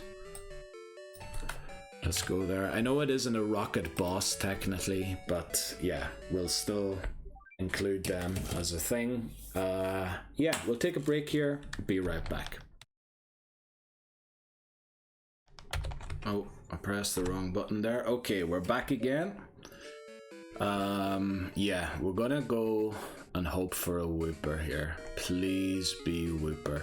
We also still have Chow to beat, but as we said, it might be better to do Chow once we have Zubat. Firstly, because we want Togepi's egg to hatch in Violet City, because the location the egg hatches counts as the place it's encountered. That's just because that's the way it is in later gens, so we'll implement that already, I think. We have a Miracle Seed, but no grass type moves, so that'll be hopefully useful later on, we'll see. Let's see, going through this grass. What are we gonna do? Weasel hits like a truck. Storm's weak to Wooper, and we want a Wooper. So let's get a Hoothoot to scare off the Bellsprouts, hopefully. Right. First tile, our Route 32 encounter is... Yes! Wooper! Wooper! And this time it's a boy! Wooper boy! Wooper boy! Yes, I can't believe it. Don't knock it out. Well done. We could even tackle that again, I think. Can we tackle it again? I feel like that only did a third. I'm worried that it was a low roll and a high crit roll. Okay, maybe we shouldn't have attacked it again. But we did, and it lived, and it wants to be part of our team. Yes, we get Wooper again. Oh, I can't believe how lucky. This is even better than the run we had in part 5. Because in part 5 we encountered a Bellsprout and knocked it out. And didn't have Spinarak, I believe, didn't we? We missed out on it. Yes, we get Wooper again. The waterfish Pokemon. Let's give it a nickname. Now, its Japanese name is also Woopa, so...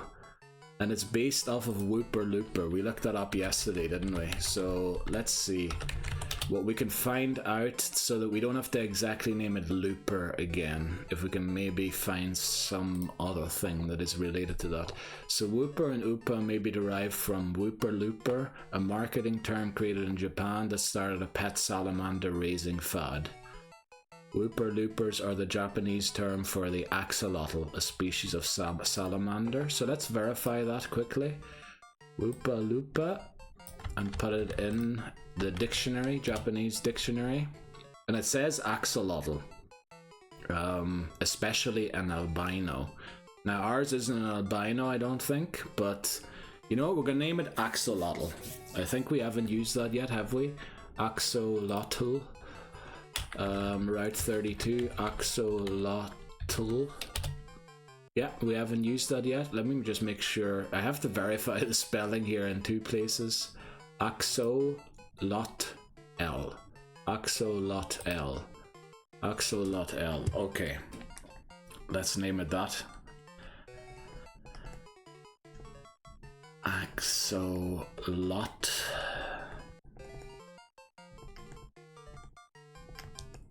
L. There we go. Right. Next up, Union Cave encounter. Let's get there. Oh, I can't believe it. There we go. Whooper boy again. Let's go back and heal so we can start using Whooper.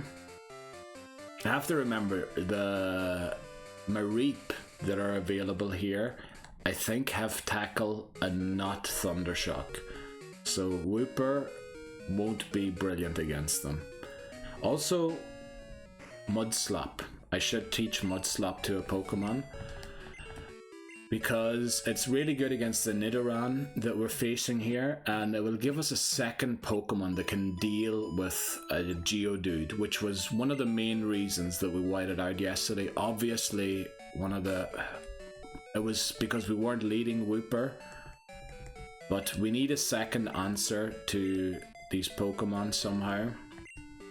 And yeah, so that's what we'll do. Let's teach Mudslap. Who can learn Mudslap, I wonder? Right, almost anyone. Now, we don't want Hoot to learn it, because Hoot's a flying type. If it gets rock thrown, you know, there's no point in it having that. Storm's also weak to rock type moves, so I think we teach it to Weasel, who's our hardest hitter anyway. And that'll just give us a second option to take out Geodudes.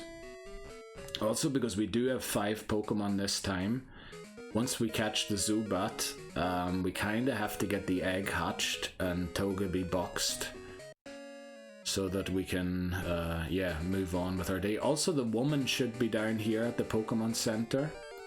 I think Frida, the Friday girl or whatever, is here. Oh, this is not a great encounter for Whooper Looper.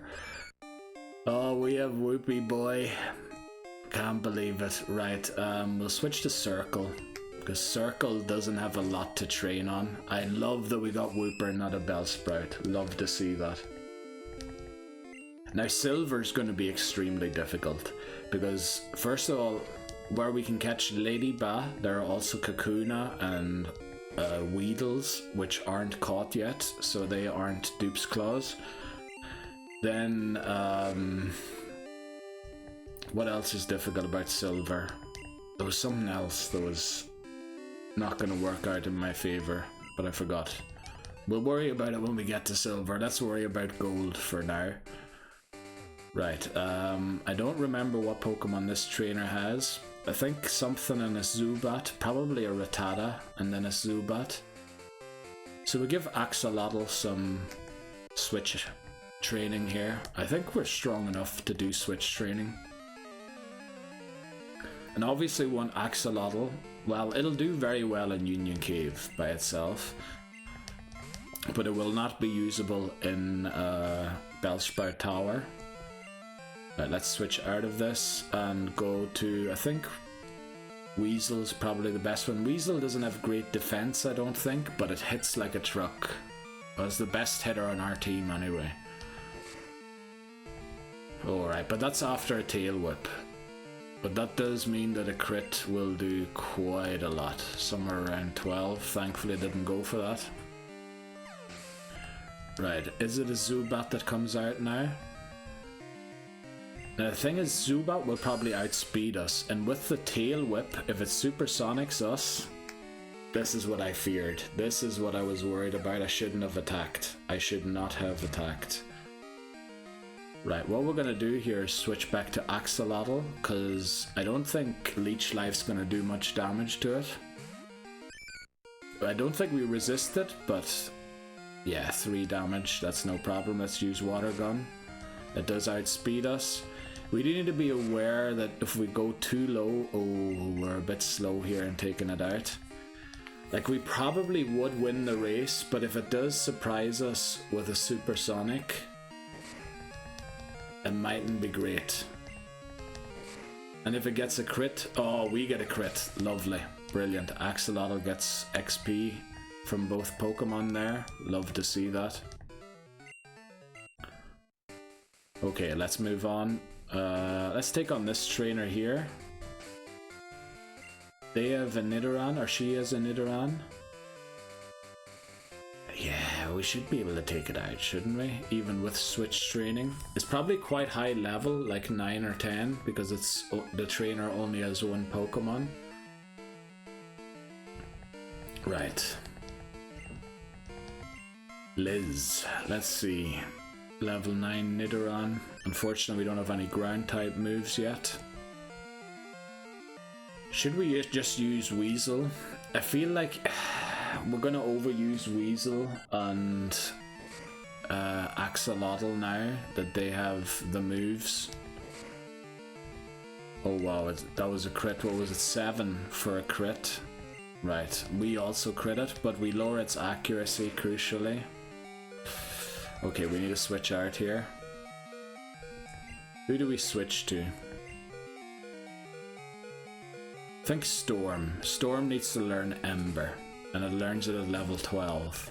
That needs to be a main goal right now. Right, Growl, that was a smart move of it, because now we need probably 4 tackles, 3 tackles. Right, 1 tackle of a crit, brilliant, thanks very much. Right, and I think it's time we went back to heal, and when we walk through the tall grass, I think we're going to lead Storm on the way back. It should have a decent time against most Pokemon except for Wooper. Now we did get a level 6 Wooper again. We know from part 5 that level 8 Woopers are also encounterable. Right, let's hope Storm can do a job here for us and reach level 11. Yeah, it will easily. And all this walking back and forth to the Pokemon Center actually isn't that bad, because we will slowly hatch the egg. And yeah, that's what we'll do. Go back and heal, and then slowly make it down to the Pokemon Center, get our Union Cave encounter, which will hopefully be a Zubat and not a Geodude. If it is a Geodude, I might just knock it out, because we want to keep Geodude available for either Crystal or Fire Red and Leaf Green. Yeah, it's one of the stronger Pokemon. Well, stronger Pokemon. There are a lot stronger Pokemon available still to us in Fire Red and Leaf Green, but we're starting to run low on Pokemon that are available to us there in those games. So we want to try and avoid Gen 1 encounters if possible. There's no need to be leading Storm anymore here, so let's switch back to Axolotl so we can catch up with the rest of the team. And the thing is, it's kind of going to go ahead of the rest of the team, isn't it? Going through Union Cave, and this encounter is not great for it either. But at least it gives Circle a chance to shine. Because Circle won't be very usable for the foreseeable future. The Bug Gym won't be great for it. Well, not that the Bugs will have a great advantage against it. But, I mean, having only Poison Sting as your only move's not great. Then Miltank with Rollout is super effective on Circle. And then Morty with the Ghost types. Unless we learn a Ghost type move, Circle won't be very useful. Yeah, it's just difficult to see where Circle will be useful. It won't be useful against Jasmine. Probably won't be useful against, what is his name, Chuck, or whatever that guy's called with the rock throwing thing. I think we'll switch to Storm here.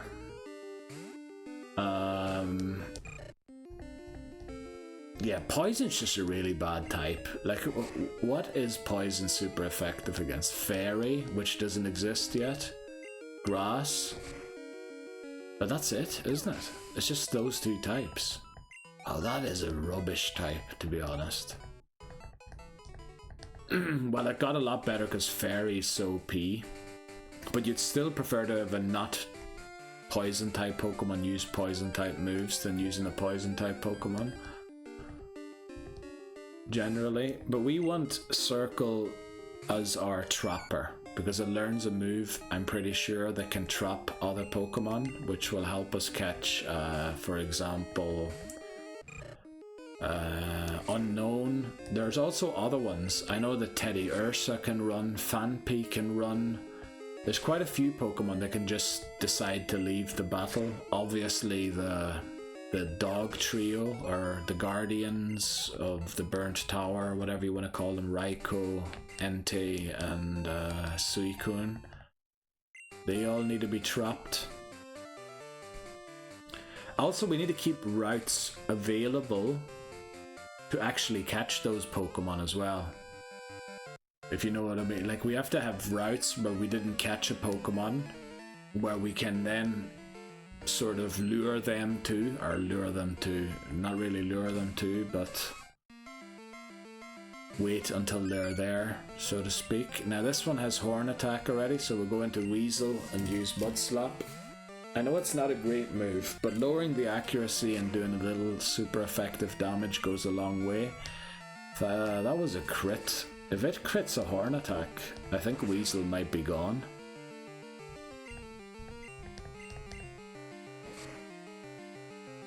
Right, I didn't crit it. I did land it though, so I think we'll clean this battle up here with Hoot.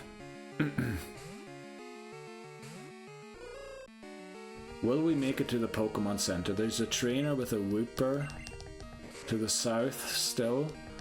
If we run into them, are we in trouble? I don't think necessarily that we are. We maybe shouldn't switch train on them though. Oh well, I suppose water's not resisted, is it? So maybe we could do use a few water guns and then switch to like Hoot or something. Oh, here's Mareep. Now I believe Mareep has Tackle and not Thundershock. I mean, unfortunately, otherwise this battle will be very easy. Growl is okay because it doesn't affect Water Gun. Water Gun uses the special stat and not the attack stat. Yeah, it does have Tackle rather than Thundershock. I would have preferred it had Thundershock because it couldn't do any damage to us. Wooper is Water Ground already, isn't it? It's not just Quagsire that's Water Ground. I can't believe we got Wooper again. I'm so glad we did. This is a great Pokemon, honestly. Right, we're walking right in their path. You know, we'll skip them for now. We'll tell this bugger here to go away. And yes, Frida is here. I believe that's her name. And she gives us the Poison Barb, which increases the damage of poison type moves, I believe. Yeah, Poison Barb. So we'll give that to Circle. Not that that's going to improve anything for it, because as I said, I don't really know where we're going to use poison type moves in the near future. But that's going to be its permanent held item, I would say, at least for the foreseeable future. Poison Barb, let's give it to it. Then head into the Pokemon Center to heal. Maybe we take on the Bird Keeper here quickly. Also, I looked up old rods in Gen 2 don't only give Magikarp the way they do in Gen 1. You can, well, they do mostly. It's like 85% Magikarp and 15% something else. But even the other Pokemon we've already got in most routes. So yeah, we're not really interested in that. So against these flying types, who do we want? We know that they aren't as strong as Falkner's flying types were, so I think Axolotl might be able to take on the first one, and then we switch to a different one after. And I might want to catch the Zubat here already. Dip in quickly, get it, come out, finish this route, go up and take on Chow. Yeah, it's 2 levels below us. The Spearow will be difficult, so we're gonna have to switch to take it out. I think they have a Spearow. I'm not. Wow, okay, that was a crit. We're below half HP. We need to keep that in mind. It is doing 5, so a crit should do 8. Let me see. 5, 5, and 8 is 18. Yeah, so a crit did do 8. Right. It was a bit risky there. I'm always worried that, you know, they low rolled and then they high roll, so I shouldn't be relying on exact numbers the way I am.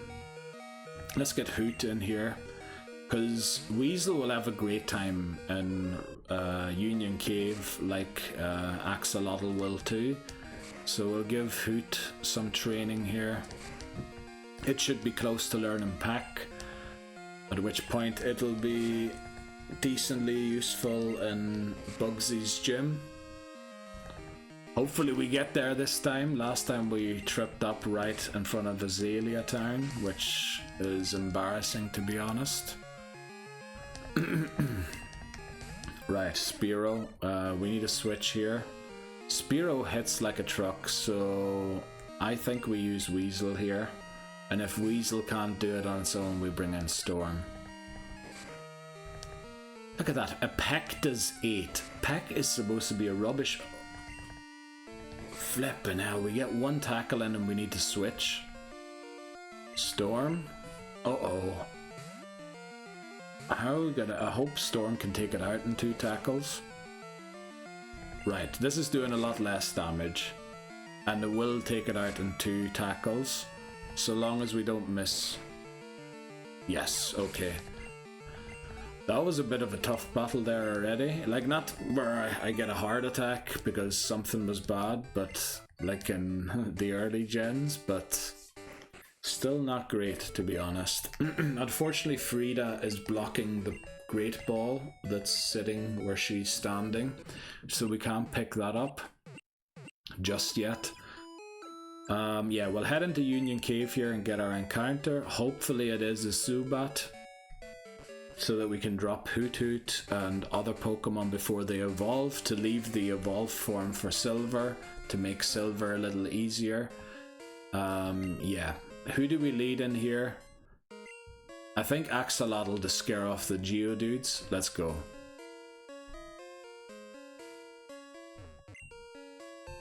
Alright, we found a potion. Might take on this trainer here quickly, just to get Axolotl up to speed with the rest of the team. But I'm going to walk back to the entrance. I'm pretty sure we'll get an encounter on the way there. Hiker Daniel. Oh, it's Onyx. Okay, but low attack. Fast, but low attack. Need to remember that about Onyx. Okay, it still does decent amount of damage there. And we don't one-shot it even though it's double super effective. But Axolotl takes it out. We are 3 levels below it, so not too disappointed. And we little Looper Whooper. Right. Who would have thought that Woopa Loopa is the Japanese word for Axolotl? I definitely didn't know that. Right, scare off the Geodudes. That's why we have Axolotl in the lead. Our Union Cave encounter is... This is not our Union Cave encounter, because we've got Sandshrew and Sandslash already. And we used Sandslash in Pokemon Yellow, didn't we? And then Sandshrew must have been caught in Blue, because I think it's exclusive to Blue. And not obtainable in Red, where I think Ekans is available instead. So, our Union Cave encounter, we're still looking for it. Our Union Cave encounter is still not showing up. I'm a bit nervous doing this battle with Axolotl because Sandshrew has a decently high attack. It doesn't have Slash yet, but you know, it can hit hard as well. And we reached level 10 with Axolotl, which is very good. It's caught up to the rest of the team. Let's hope we can do that with the Union Cave encounter as quickly as possible too. Right. Give us our Union Cave encounter. Here we go. Union Cave encounter is... Where are all these Sandshrew coming from? Oh boy. Right, Axolotl is just... Axolotl might over level if we lead it through this thing. Right, we didn't take that one out with one shot. But it's only using defense curl, so we're fine. And we're quite a bit away from over leveling. The cap's currently 14. Yeah, let's see. Our Union Cave encounter is eluding us so far. There we go. Our Union Cave encounter is... What are these Sandshrew doing here? I bet you it's like 10% encounter chance. Because I think Zubat must be 50 and Geodude's probably somewhere close 30. So that would leave like 20% for Sandshrew to be the encounter. I don't know. Right. Give us our encounter, please, for Union Cave.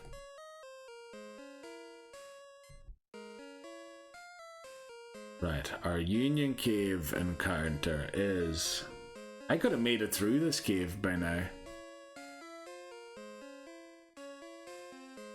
Where is our Union Cave encounter? No, we'll dip down here. Oh, there we go. Our Union Cave encounter is Zubat. That's the one we wanted. Is it level 5? It is. Now the question is, will a water gun one-shot it? I am very worried that it will. It didn't one-shot a level 6 Sandshrew that is weak to it, so it shouldn't one-shot a Zubat. Is the argument I'm going off of to attack this.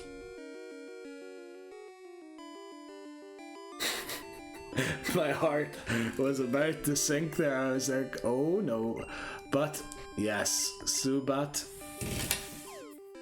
We are going to name Zubat Piercing again because I don't want to name it Bat. Bat's just a bad name. So we're not even going to look it up. We looked this up yesterday. Zubato means sort of piercingly. It's an adverb in Japanese. So we're just going to change it to the noun that it comes from and we'll name it Piercing. I know it's weird. Oh, I almost messed it up and named it P. Piercing.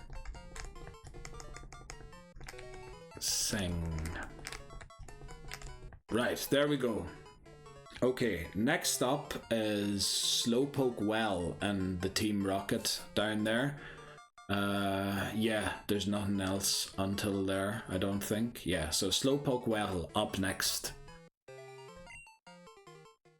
Right, sent to Bill's PC, because this time we do have more Pokemon than last time. And I was just looking there, can we drop anyone already?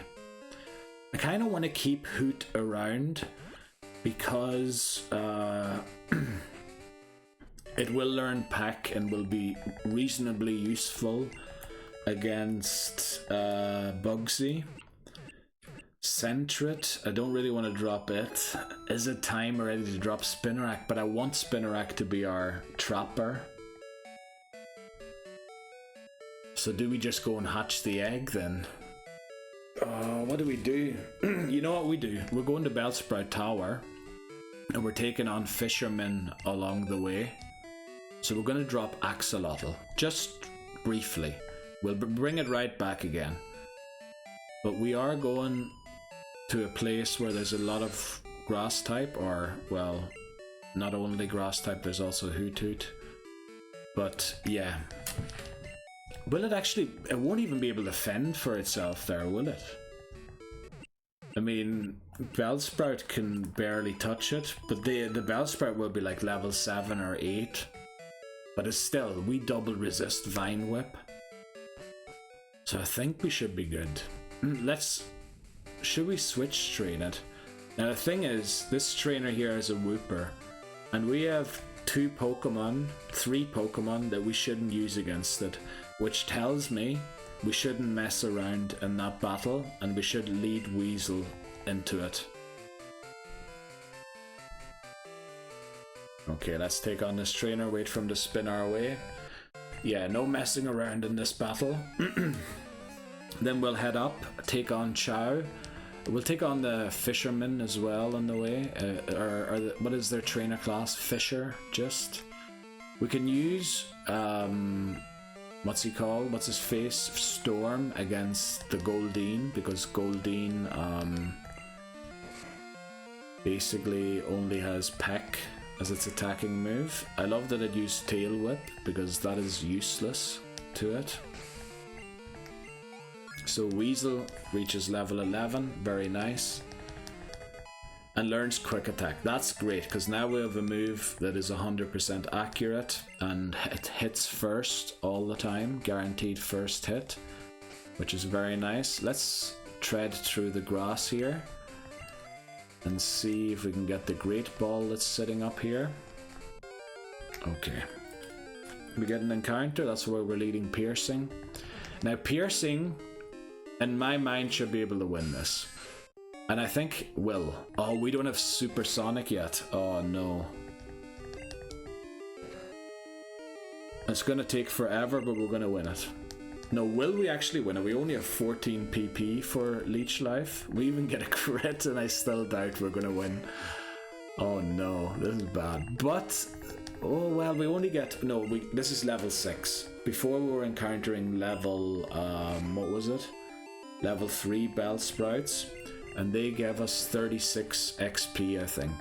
So this is a level 6 one. I don't know how much it'll give us, maybe 50. As a guess, I have no clue. Right. Now, amazingly, it has managed to get us below our max HP. So the Vine Whips are actually doing more than one, because we're only recovering one. Now, it takes a while to get this done, but I hope Piercing gets rewarded for this win. Oh, it used so many growths. That's why it did 5. Okay. Honestly, should have been worried about a crit there. We don't quite reach level 6, but we get very close. Great Ball. Very nice. Now, no messing around against Rolf. Rolf is a tough customer, because the Goldeen knows Supersonic, Pack, and all sorts of stuff. Here's the Zubat that we caught one time. I honestly prefer to catch the level 5, because level ups give it more friendliness, you know, the more often it levels up. So Crobat, we'll get Crobat sooner. 3 levels sooner, in fact. Because I believe you get the same amount of friendliness from a level up, no matter what level it's at.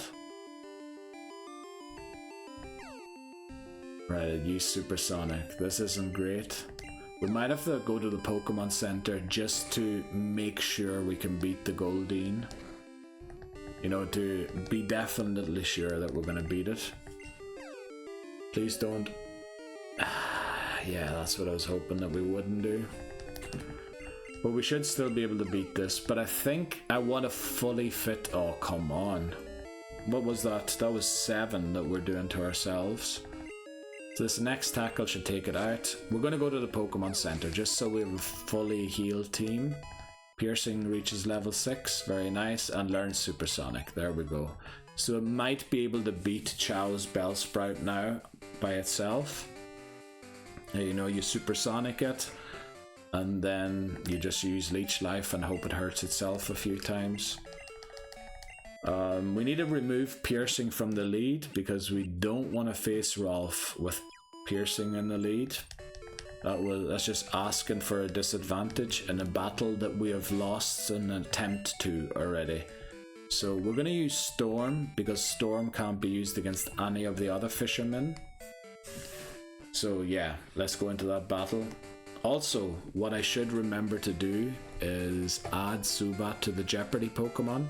I know I haven't added them even in the other thing yet, but at least in case this battle gets shown in the main part, which of course I hope it won't be, we need it there, just so that people are aware that Zubat is a Jeopardy Pokemon, and if it faints before it evolves, or we don't evolve it to Crobat before the challenge ends, we need a restart.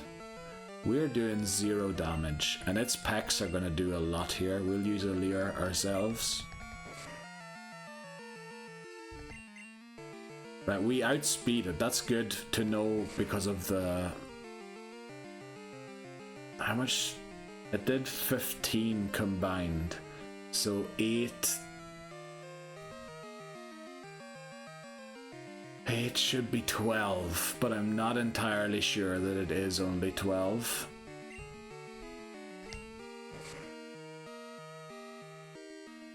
Okay, that's another tail whip. We need to switch out now. And we'll switch to Hoot. I think Hoot will be able to deal with this. We need to respect the Goldeen, because we lost the run to it already. Very good moveset if you think about it. Supersonic, Tail Whip, and Peck. Like, it's pretty decent. Now, how much did it do there? 12. So a crit should do 18. If I'm not mistaken. We take it out. Very good. Back to the Pokemon Center we go. And remember, all these steps help add to hatching the egg. Oh, Mom calls us after defeating Rolf. She found a useful item. I think it's predetermined which battle she calls you after, isn't it? Or is it after certain amounts of battles that you do that she calls you? I'm not sure. But yeah, we want to try and get up to Char, take him on, get the HM for Flash, and then probably actually we'll stay in Violet City and hatch the egg there before we head through Union Cave.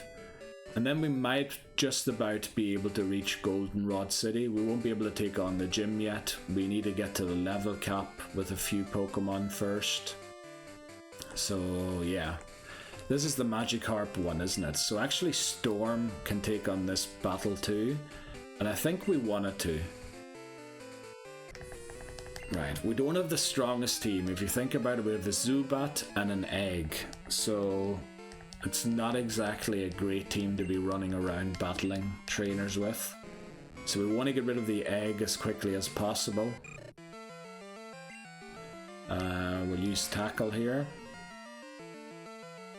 Yeah, this is the level 5 one. The trainer, I forgot their name, or I didn't even read their name, has a level 15 Magikarp, which, you know, Magikarp's attack isn't great. It doesn't give a lot of XP either, but it does, I feel like in part 5 it did hit quite hard. But then it is level 15, you know, compared to our level 11. This is another one. The next trainer has 2 Poliwags, if I remember correctly, from part 5. This should be the level 15 one, yeah. It uses Splash, that's good. But look at how little we do. We might use a few Leers here just to make sure that the tackles do more. It only does 4, okay. We'll use another Leer just to double our damage. Don't know why I'm not actually scratching my back, I'm sort of rubbing it. Probably because of the pose. I didn't mind my back while I was sitting for this recording. Oh, I moved the 3DS slightly there. Gonna have to fix that during the break. But we should be fine here, we should be fine. The level 5 Magikarp won't have a move to hurt us. That's not great. What is it doing? 4 every time, so a crit will do 6. Could even do up to 8 potentially if it gets low rolled. But we take it out, and level 5 Magikarps don't have a move, so even if we're only on 12, we should learn Ember here. Great. That's very good for Bugsy's gym, and especially to have a move that finally does damage. I bet you Ember, even though it's resisted, does more than Tackle does. And we're going to prove this by using a Tackle now, and it won't knock it out. Oh, it will. Okay. Bad example. Right. But that's great. Storm never got Ember in part 5, did it? Do we need to go back and heal? It's just, how am I going to beat Poliwag? I think we take on the Poliwag trainer after we did Chow, when everybody is maybe a bit higher in level. Let's lead Piercing through the grass again, just so it picks up maybe another level before we get to Chow. We do have a weakened Storm, remember that. But Storm doesn't really have any trainers it can battle within the next, yeah, until we get to the gym, essentially. Who do we use here? I think it has to be Weasel, even though I'd love to use Hoot. But it's level 8, so I want to hit harder. The tail whips honestly don't matter. We should put quick attack at the top. What am I doing? Because we missed the tackle. Quick attack never, or not never misses, but it's 100 accurate, so it would only miss if our accuracy was lowered.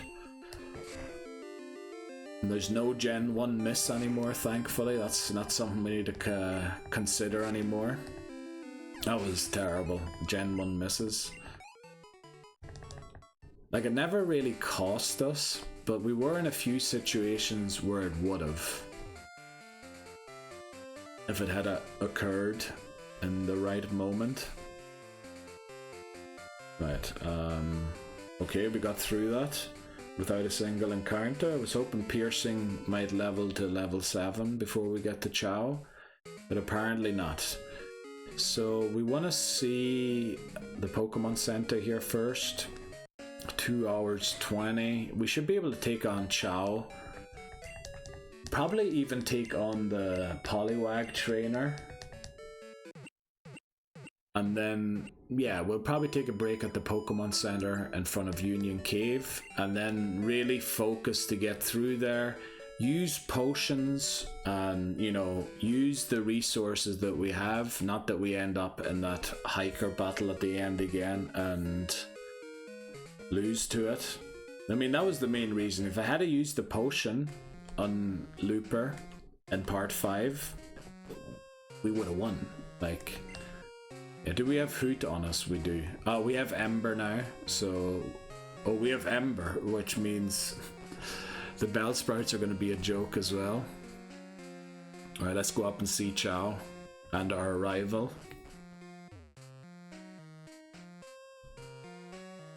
I think we took on Troy, didn't we?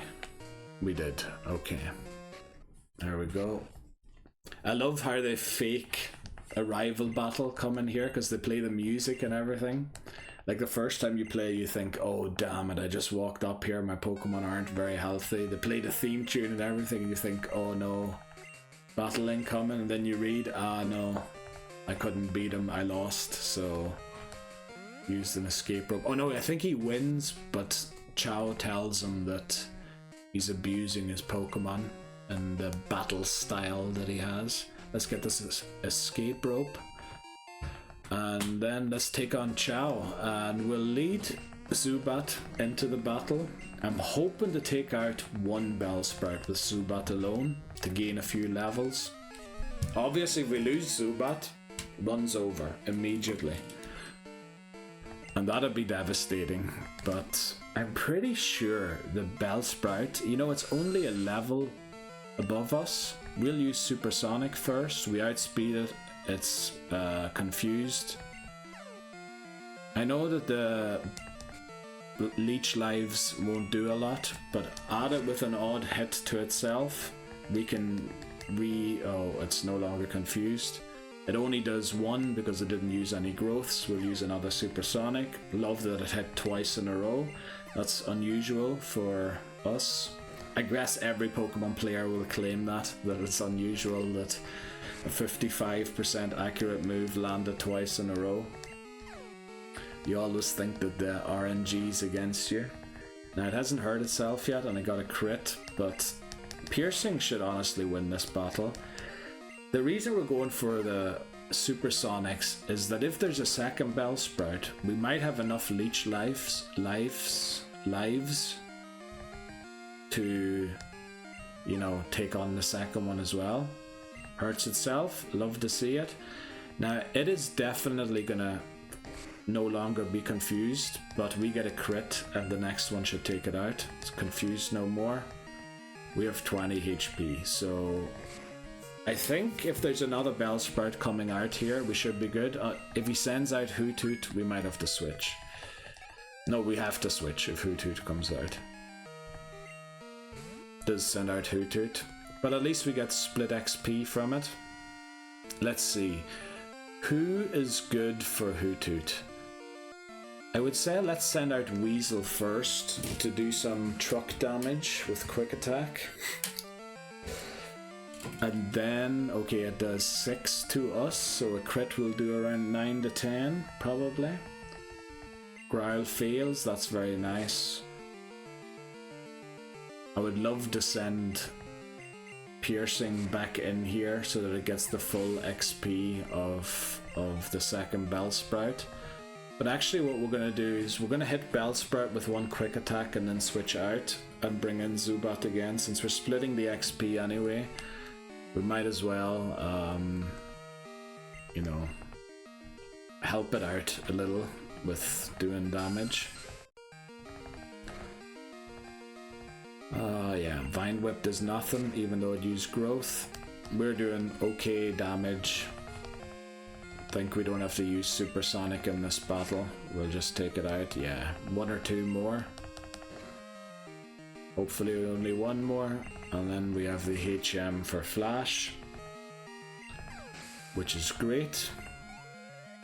Ooh, we just miss out on level 8, unfortunately. So, the thing is, I want to hatch the Togepi egg. Thanks very much, Chow. So, we're actually not going to head down to Union Cave, as I said. We're going to go to the Pokemon Center. I need to pee really badly. So, oh, we get an encounter. We're going to go to the Pokemon Center and save, update everything, and then hatch the egg and then progress. I think that's how we'll do it. Now, we could attempt this and see if we can beat it without needing Hoot Hoot or somebody. The only thing is, Leech Life is going to do nothing. And the licks, honestly... Yeah, you know what, we'll just switch in Hoot, because Ghastly can't touch Hoot. But Hoot can touch it. Right. Just stretching my back a bit there. Foresight so that we can use Tackle. Confused no more. Lick doesn't affect us because it's a ghost type move. Use Tackle. Bang, and it's gone. And I think Piercing should reach, yeah, level 8. So it's now 2 to 3 levels behind the rest of the team. Maybe even 2 to 4 levels because Storm's reached level 12 already. Let's get out of here. We'll not waste the escape rope to get out of here the way Silver did. We'll keep it for an actual emergency situation. Yeah, but we'll head to the Pokemon Center, update all of the things that need updating, and then we'll hatch the egg next. Let's see what it says on the egg quickly, how far along it is. It's making sounds inside, it's going to hatch soon. I feel like that's what it said in part 5 as well, but it still took quite a while to hatch. Oh, I announced we'd be in Slowpoke Well next. Well, for the main channel, but it doesn't really matter. Right, while we're healing, we'll start updating already. So we got Hoot Hoot. Our next encounter was Wooper Looper, wasn't it? Or not Wooper Looper, but Axolotl. There we go. Let's get Axolotl up there. No, it is not a Jeopardy Pokemon. However, our next encounter, Zubat, is. Let's get that on there. And then Zubat. And you know what? I'm going to cheat a little. I'm going to put Togepi in there already. Because we're going to get it. Like, there's nothing going to happen that we don't get it. So we'll finish talking here. And then we'll save. And I need to pee very urgently now. I don't know why I'm starting to save during breaks. Normally I don't do this. But yeah, we're 2.5 hours. Let's see if we can get maybe another 2 hours in. I do have to finish a video that needs to go out, well, I'm speaking now, tomorrow noon, which when this video comes out will have been a few days ago. But yeah, so I need to get that edited because this weekend is very busy. I need to help someone move and it's flipping foot of snow outside. So I'm not looking forward to it, but you know, you have to do what you have to do sometimes. I'll be right back. Okay, we're back again. Let's get into it. and hatch this egg first of all. Now, I think this is the best one to walk, isn't it? Just walk up and down here. And then we'll probably drop off Storm for Axolotl to go through Union Cave, because Storm won't have a lot of things to attack in there. Well, neither would Hoothoot really, so we might as well drop Hoothoot because Storm at least has a special move.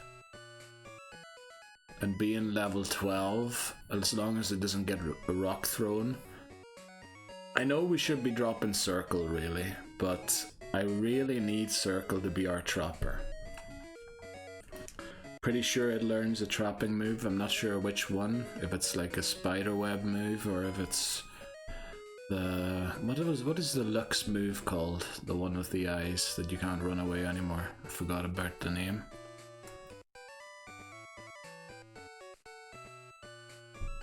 Right, this will just take a while until we get Togepi. But yeah.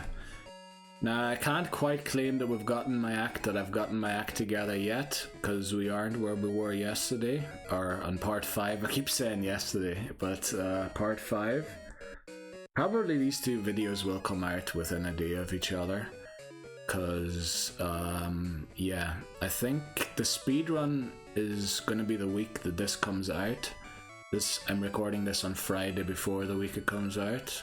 This will probably be Wednesday when it comes out, and then the speedrun will be Thursday. Or this video might come out Thursday, and then the speedrun will be Thursday as well. So what I'm gonna do is practice the speedrun again. Monday, Tuesday, those practice runs will be uploaded as well to the VOD channel. But I won't make a video out of them the way I did out of the other practice run, because I'm then gonna just upload the speedrun to the main channel, and I'll upload the full VOD to the full length channel, probably the Monday after or something like that. I'll have to see. Yeah, for the speedrun I just want, you know, the necessary things that are in the video, but I do want the speedrun to be attributed to my main channel and not to the full length channel. So yeah, there'll be two videos that are very, very similar, probably uploaded. So the thing is, I can't really, because I need a day's break before I do the speedrun. There's no way I can play a game the day before it. Well, maybe I can play a Pokemon or something. But yeah, if I'm gonna be up for, like, the first attempt took 21 hours, or 22 almost. If that's how long I'm gonna be streaming, that's gonna be a challenge. I actually won't be able to upload this speedrun in full because of the 12-hour limit on videos, so I'm gonna have to upload it in 2 parts. Yeah, we'll have to see how I do it exactly. Might be only one main channel Pokemon video that week, I don't know. We'll have to see. Right, I should close this again. What are we gonna name Togepi, by the way? We might as well start looking for the name so the thing goes quicker. We might name it Spike this time. We didn't name it Spike yesterday because I thought it was a weird name for a Togepi. So Toge, Spike, and then what did we name it? Chirp or something like that we named it. Or Peep. Did we name it Cheap? We named it Cheap. It was on part 5. So we'll name it Spike this time.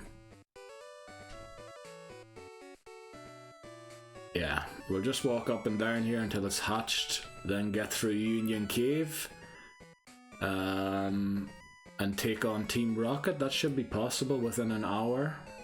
Maybe Bugsy and the rival won't fit into that hour, I don't know yet.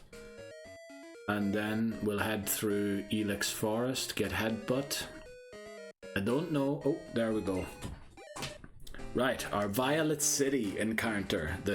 We came back here to hatch this egg, so it would be a Violet City encounter, and it is Togepi. So this is our Pokemon for Violet City. We've already looked up the nickname for part 5, and we sort of thought Spike doesn't fit it, so we're gonna name it Spike this time. There we go again, a male Togepi. We'll be getting a lot of males. Right, but up next truly is Slowpoke Well. Okay, there we go. Let's drop off. Who should we drop off? I feel like it's a mistake to drop off Cyndaquil since it's our highest level Pokemon and has a special move. So I think we actually drop Hoot. And then we withdraw Axolotl. Because we want to do 2 or 3 battles with Spike. Let's hope we can get those 2 or 3 battles in. Ooh, way quick. No, we want to lead Piercing on Route 32 because it can beat the Bellsprouts by itself and get some XP for itself. And then we'll train Spike inside Union Cave again. But we might do 3 battles, come out and swap it back for Hoot Hoot. I don't know. We'll have to see how we do it exactly. There's 1 trainer here remaining to take on with Poliwags. But first, there is another Whipper. Level 8. I think Weasel, yeah. Now we're missing Hoot here now. Actually, Hoot. I think we're missing Hoot for the Poliwags as well. Quick Attack. Doesn't quite do half. That's unfortunate. Crit will do it in 2 though. Very good. We get 29 XP. Not exactly a lot, but not exactly Lottle. Axolotl. It doesn't have Thundershock yet, but it's still an uncomfortable thing. So let's use Axolotl here. I believe Axolotl won this pretty convincingly when it was at level 8, so it should do so at level 10 even more. Growl doesn't affect us. Well, it does affect us, but it doesn't affect the attack we're using, and we get another crit to 2-shot a Pokemon. Very nice. Now we do need Zubat to, slowly grow and learn Bite. It is required, I believe, for the rival battle. I think we're gonna avoid the Poliwag trainer right now and go and heal first, and probably get Hoot out of the box to take them on, because Storm will be useless in that battle, and we need to heal Weasel back to full so that we can definitely, because Poliwags are incredibly quick, and with Hypnosis they can like decimate a team. So we're gonna drop Storm here. The unfortunate thing about Pokemon that evolve through friendship is once you've brought them to Pokemon Bank, they can never evolve through friendship. Or at least that used to be a bug. I don't know if they've fixed it in the meantime. That used to be a thing. Also, is Hoot healed? It is. Okay, now we don't want to lead Piercing into this battle. That'd just be asking for trouble.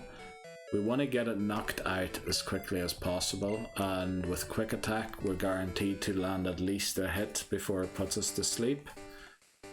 And then Hoot can come in and help out. I know it's not the best team we have, but we'll see.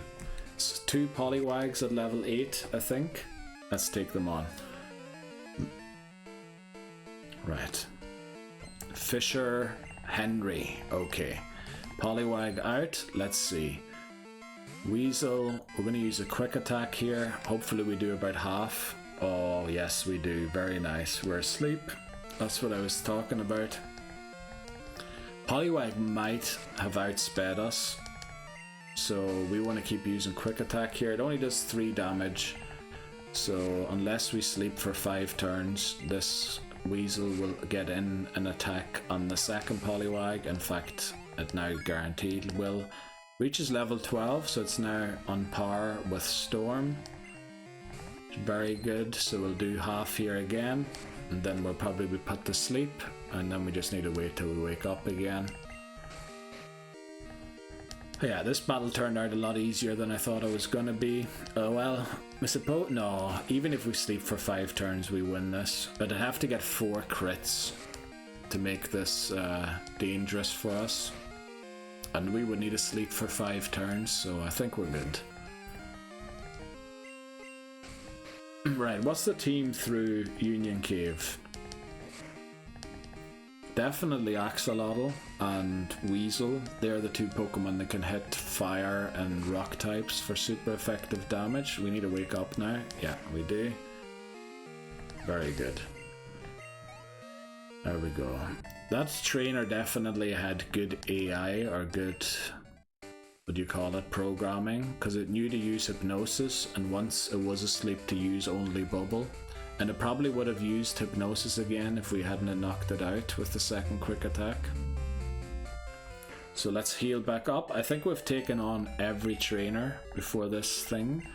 So who are we dropping off for going through this tunnel?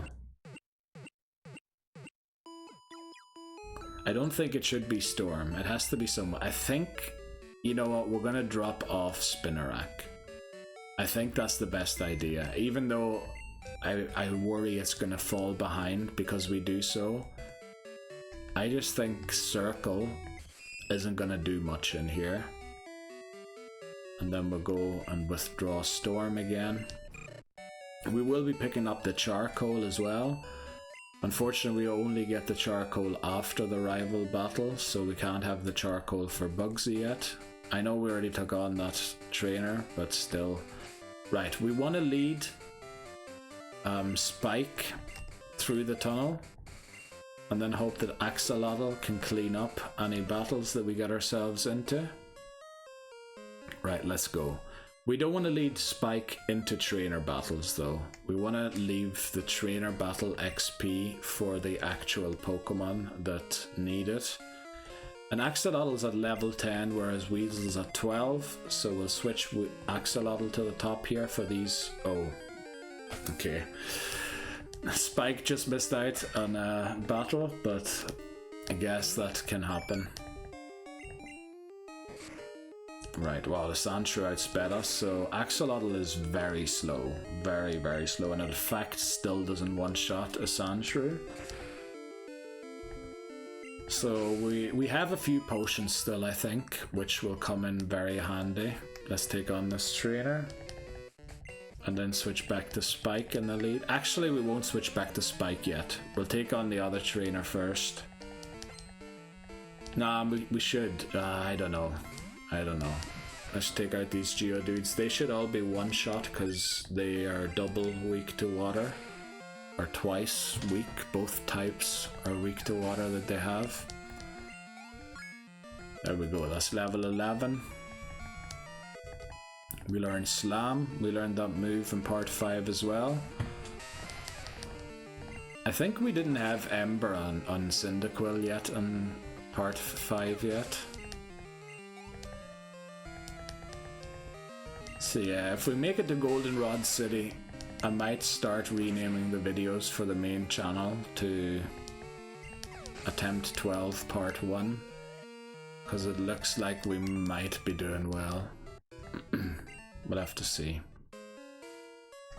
Right, let's put Spike in the lead just in case we do get another encounter. I think in part 5 we didn't get an encounter until we got to this trainer down here, and in fact today we won't either. So let's switch Axolotl back to the top. Actually, they have a coughing, I believe, don't they? So Weasel would actually be better than Axolotl. Because of Mud Slap. Yeah. Well, we haven't really been supersonicked by too many Zubats. I think that's your problem, Bill, not mine. Level 6. Okay, let's use Mud Slap here. Actually, Quick Attack's probably the better move to use, because it would probably take it out. Let's see. Pretty sure it will take it out. Yeah, oh, it just about misses. Yeah, so 2 quick attacks would have taken it out. I believe they have a second coughing, don't they? Because they've only got a level 6 one, so they must have a second Pokemon. There we go, coughing again. 2 quick attacks should do it. Yeah. Should. Unless we rolled really high there and now low roll, but no, we take it out. Very good. We're almost level 13 already with Weasel, so we've... Is that 2 Pokemon at level 12? Yeah, 2. And Axolotl's not too far behind. Let's get Spike in the lead here again and give it like 2 or 3 battles before we box it for the rest of the run. We might have to take it out if something goes horribly wrong along the way, but I think we're good. Right, here's a battle for Spike. Let's see, it's a Rattata. Okay. Didn't even know that they were here in the tunnel as well. Let's use Hoot. No, you know what? Let's use Storm. Well, no, Hoot has no play against rock types either. So we should have used Hoot to keep it up to speed with the rest of the team. Thankfully we have Ember at the top. So we one-shot at Spike, gets 16 XP. We'll do another 2 or 3 battles. Get this item here. Now I'm pretty sure that trainer to the south of us has a Slowpoke. I don't quite know how to deal with a Slowpoke because I don't know if it only has Tackle or if it has Confusion already. If it has Confusion already, it would be very bad. If it only has Tackle, I mean... Another battle for Spike.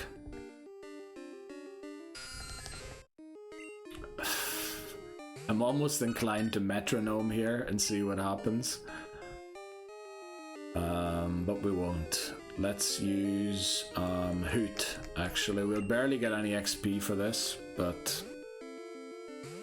In fact, we might be doing a lot of damage to ourselves. Oh no, it uses Leech Life. Very good. Need to remember to stretch the back here.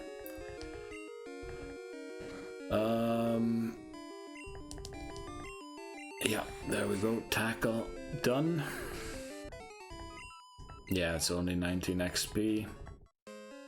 We'll give one more battle to Spike, but first we'll take on the Slowpoke and hope that Weasel can manage on its own. Because we won't be able to use Weasel against the Hiker, since the Hiker has Machop in the back, I believe. Geodude and then Machop.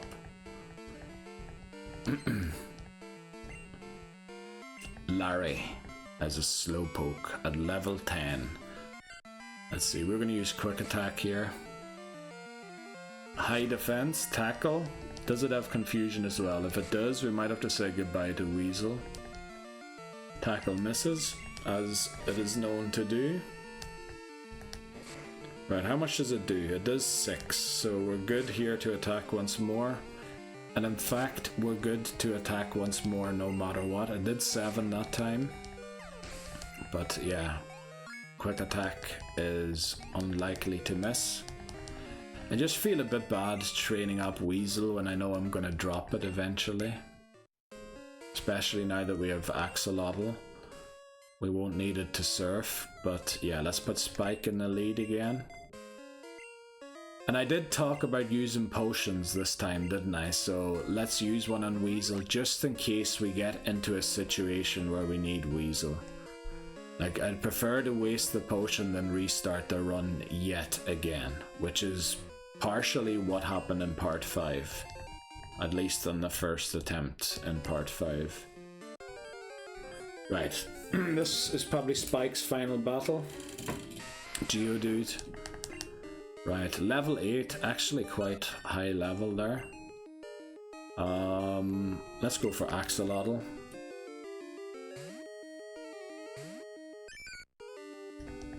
Defense Curl. We use Water Gun to shoot one-shot it. I mean, that Hiker that we met before, their highest level thing, Geodude, was level 8, so they just came down here and caught it, and then didn't do any training or anything. So let's get Piercing back in the lead. We're almost at the exit, so we might as well continue all the way through rather than going back to the Pokemon Center to heal. Right, Zubat versus Zubat. Not a great matchup until we have Bite. So let's switch to Hoot, because Leech Life does barely any damage to it. Okay, we are confused, which is not great, but I mean, we'll keep trying. Bad. How much do we do? 7. We do 7 to ourselves. Confused no more. We're probably going to be confused again immediately. Oh no, it goes for Leech Life. Okay. I hope the 2 more tackles are enough, and it looks like it will be.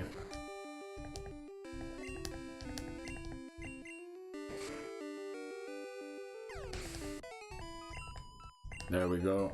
Ooh. Okay, just about missed the level up there.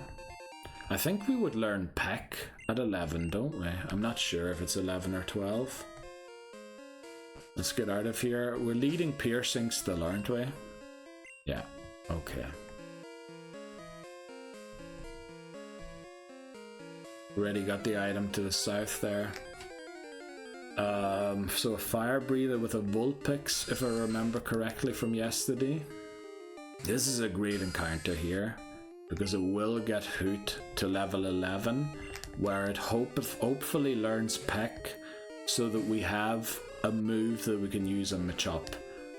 I know that we don't resist the fighting type moves because we're partially normal type, but if we get Peck, at least we can super effectively hit the Machop. Otherwise, we're going to have to rely on Storm and Ember to do the job, because it probably has low special defense.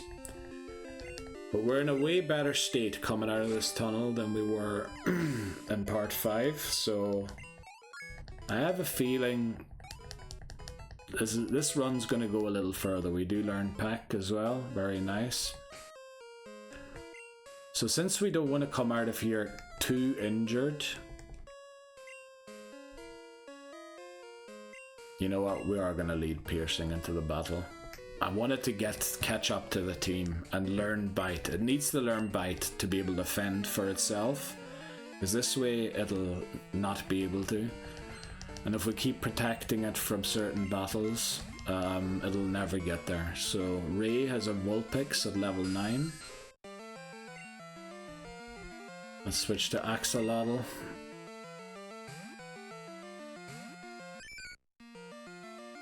I mean, naming it Axolotl actually isn't much different from naming Zubat Bat, is it? Like, it is just a more, what do you call it, exotic animal than a bat would be considered to be. Now I know where most of the damage came from on Axolotl. But we also know that the trainer, the hiker outside, leads with Geodude. So we're just going to lead Axolotl into that battle, and then hopefully the rest of the team can take it on. I mean, Storm hasn't been touched or anything yet, has it? It's been at full HP. I doubt that Machop knows any rock type moves. So we will take on this hiker, but we're not going to switch train on them. Even though we have so much HP, we might switch train on them. You know what, just to make sure a crit doesn't spoil my plan, now I think we're definitely safe to switch train on this battle. Let's go. Oh. I suppose we made it past them. We should have just continued, because we did lose the run in part 5 to them. I know there were multiple attempts in part 5, but I'm talking about the one that went the furthest. Right, Geodude level 11. Piercing needs to switch out because there's a rock throw coming right for it. But it's going to level to level 9 here, which will get it ever so much closer to... Oh, smart by the hiker to read the switch. Or maybe just it wasn't Maybe I was using random AI or whatever you want. I don't want to call it AI because it isn't AI, it's CPU or whatever. No, it's not CPU. I don't know what the right word for it is. Right, Hoot's a bit low. You know what? Axolotl is actually doing really well. We'll use one. That did quite a lot of damage. Not too confident that Storm and its Ember is going to take Machop out. Another low kick. What were we at? 30, so that did 11. It did do 11, didn't it? We were at 30. 11, so a crit will do 15, 16, about 18 I would say would be the max it could do. So should we go for a smoke screen? So in the hopes that the low kick misses the Hoot Hoot? I think we do go for a smoke screen. Oh, we outspeed it as well, very nice. Right, we now have to switch out a Storm.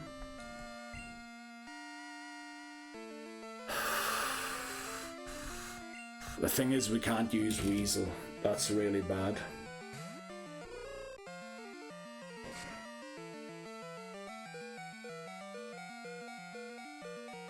That wasn't even a crit. What do we do now? What do we do now? I hope it only has low kick.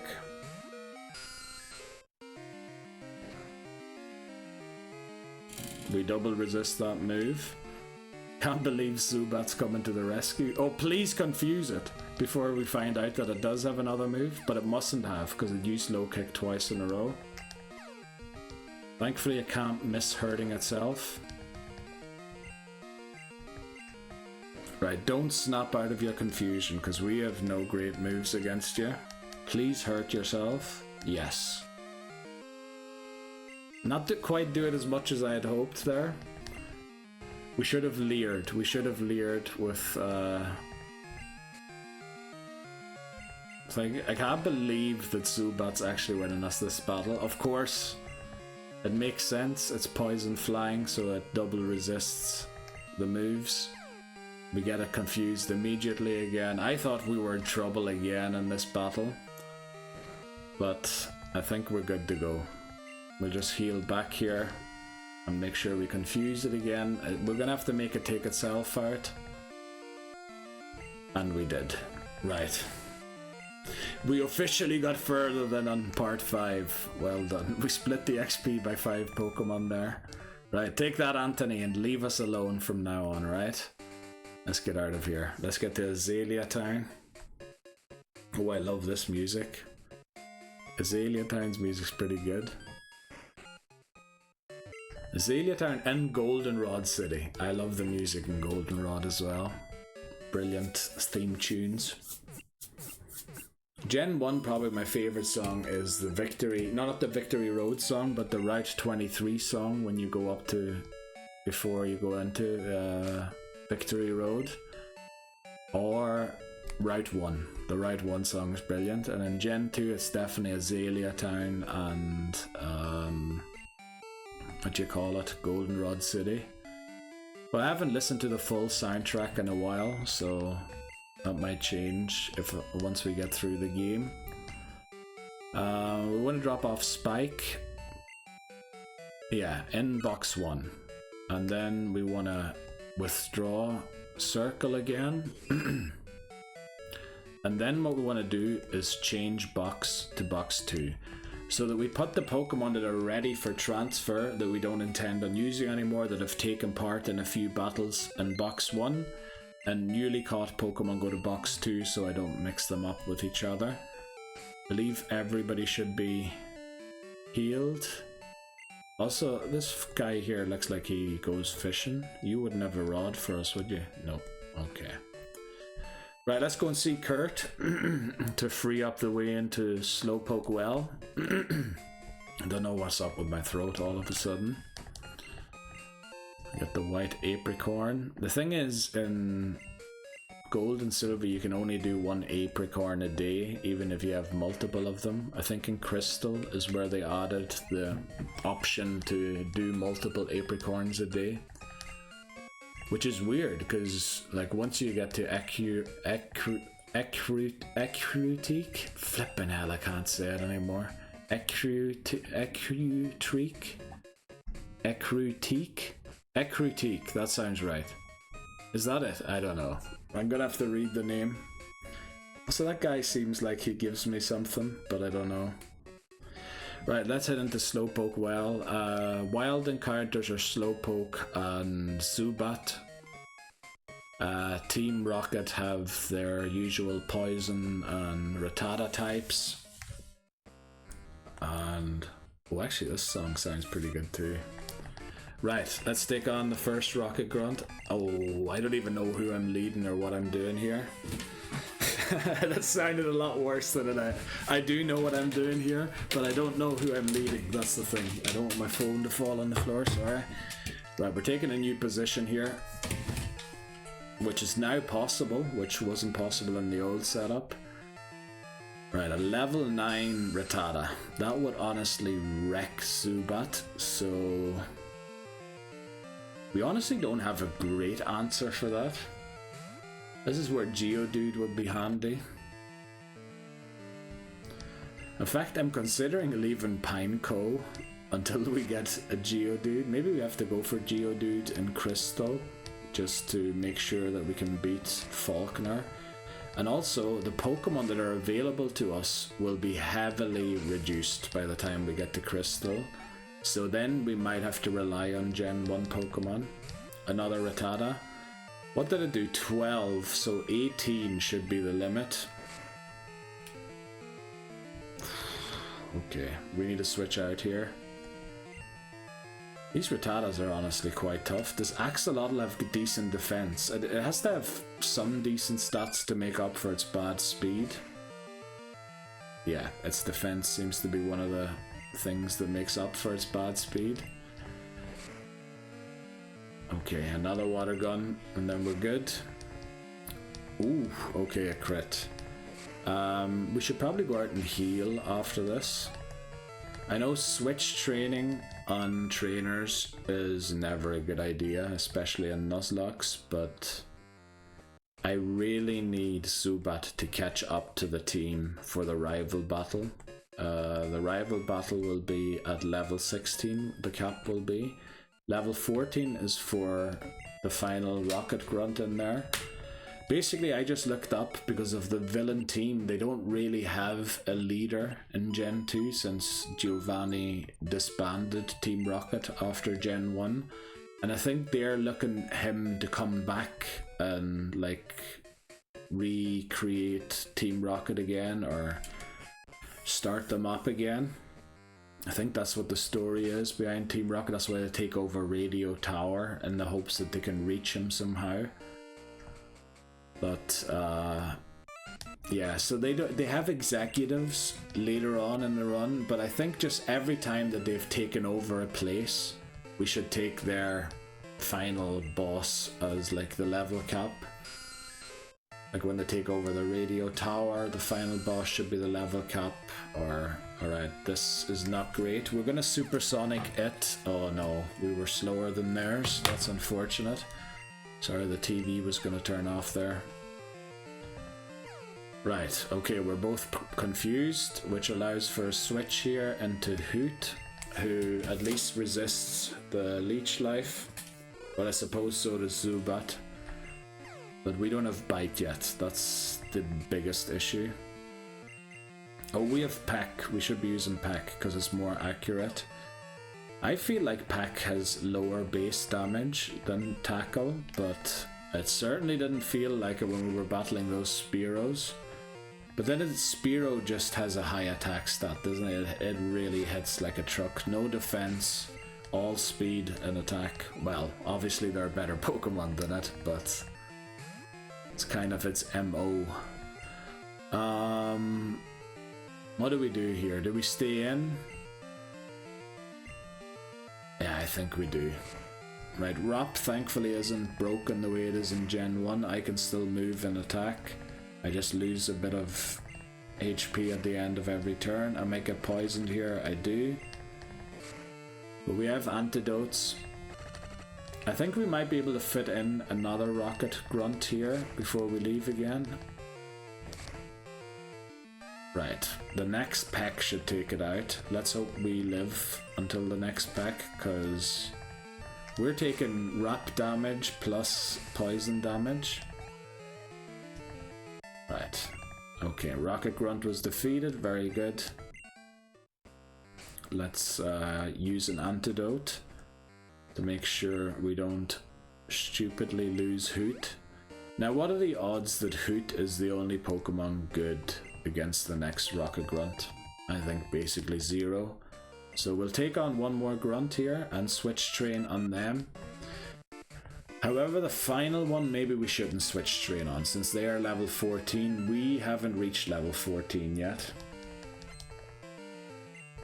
We actually might be yeah, we have to take on Bugsy and the rival. The level cap's 16 for both of them.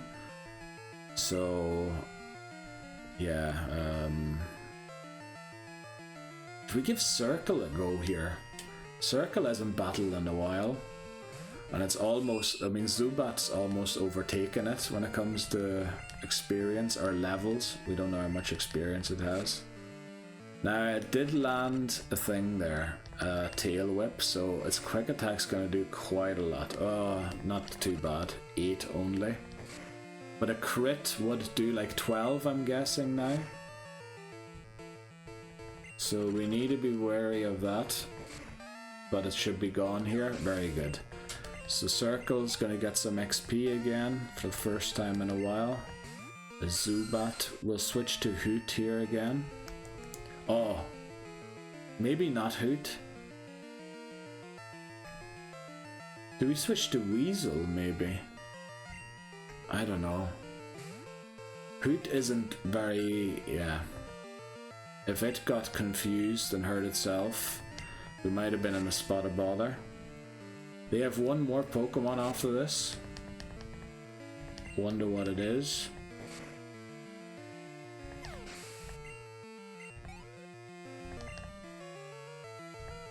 It is another Zubat. Okay, so we'll use a quick attack here. Should we just take it out? Or should we switch to our own Zubat quickly, just to get some XP? I know obviously if we switch back to Weasel, we could be confused on the turn we switch in, but look at Piercing will level up from the XP here. So we'll switch back to Weasel, hope we don't get confused. If we do, we switch back to Zubat and then back to Weasel we don't. Unfortunately, this heals so much. Will it take it out still? It does, very good. So let's head back out to heal. Piercing reaches level 10, very good. Right.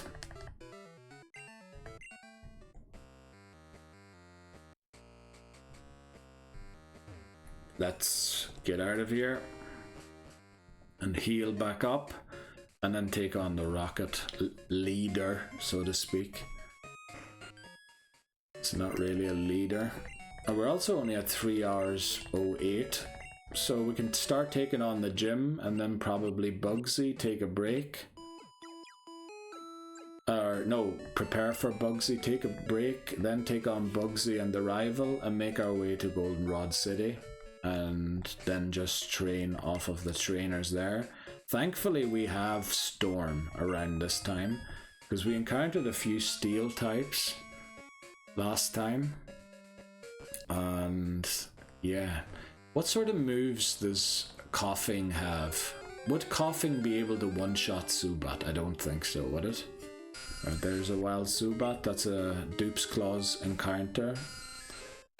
Unfortunately, we do have to switch to take this out. We'll switch to Hoot. Because we don't have Bite yet. We really need Bite to take on Zubat versus Zubat. Right, Peck probably is worse than Tackle. It just seemed so good because a Spearow was using it. Which is the Pokemon that is most associated with it, isn't it? Well, I suppose Goldine's quite famous for having Pack 2. You can talk to these, but I don't know. Oh, you can read the mail, yeah. Be good and look after the house with Grandpa and Slowpoke. Love, Dad. So they've just taken Slowpokes and chopped off their tails. With its tail cut. You wee boy. Oh, we need to pay back Team Rocket for that. Right, they're gonna have a coughing. I'm gonna try and switch train on this battle. Right, this is the Team Rocket boss battle that we have the level cap for. They've taken over Slowpoke well. The grunt only has a coughing, but it is level 14. So we need to respect it for that. I think it doesn't have a move that can one-shot me. Right, we confuse it. Very good. So Zubat not only there to gain some XP, actually doing some work. I wanted to get Storm in here and see if Ember was a good idea. Also, apparently Storm's very close to level 13. Hurts itself in its confusion. Let's see how much Ember does. It's these. Oh, we burn it. It's confused and burned. So the tackles, and even Smog, I think, uses the attack stat. Unfortunately, it poisons us, but we do have enough antidotes on us. Yeah, this battle, I shouldn't even consider this a boss battle, but because Giovanni doesn't exist, I had to kind of take any area that Team Rocket takes over, then the final Rocket Grunt from there is then considered the boss. Yeah, but we defeat the Rocket Grunt that was leading the charge of Slowpoke well, and next up is Bugsy. Yeah, Azalea Town Gym. Right, yeah, Team Rocket was broken up 3 years ago, so we continued our activities underground. Fun to start stirring up activity or something like that, they said. Not really fun to be chopping off Slowpoke tails, really. What's weird to me as well is, you know, I don't know if you just played Pokemon Sleep or not, like the mobile app game that measures your sleep and rewards you for how well you sleep and all that there.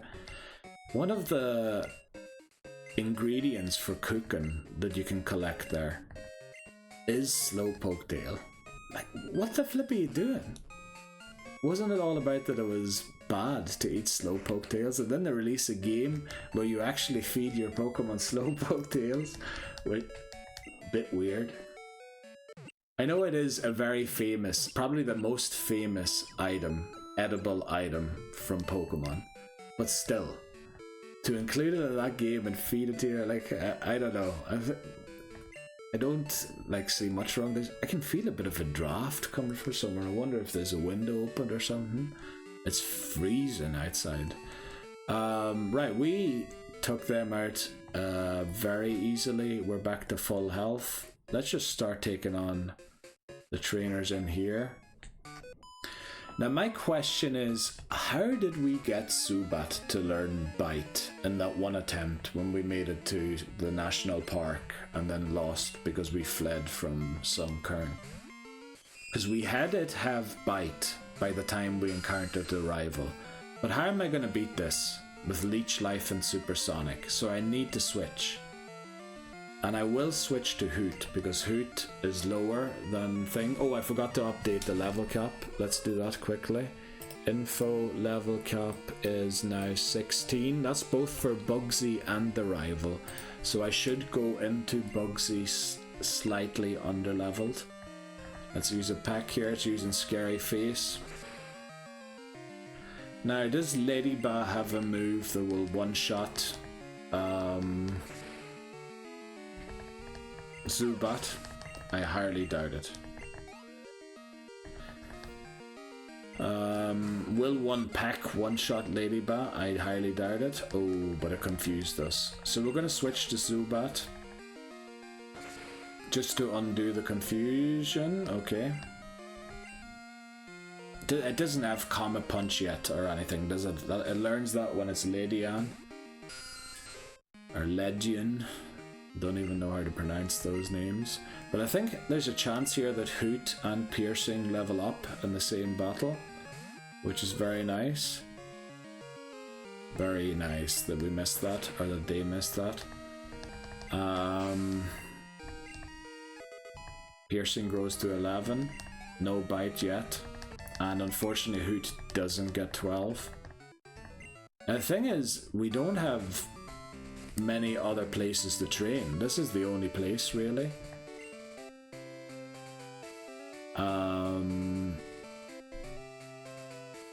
Storm's level 13. Bugsy Scyther's level 16, and it has quick attack. So I think for the rest of this gym, we train Piercing and Storm exclusively. Only them two. Because does Storm evolve before? No, I think Storm only evolves at 18, doesn't it? Because the level up things are all different here. No, I really want Storm to be at least 14 or even 15 when we get to face the Scyther.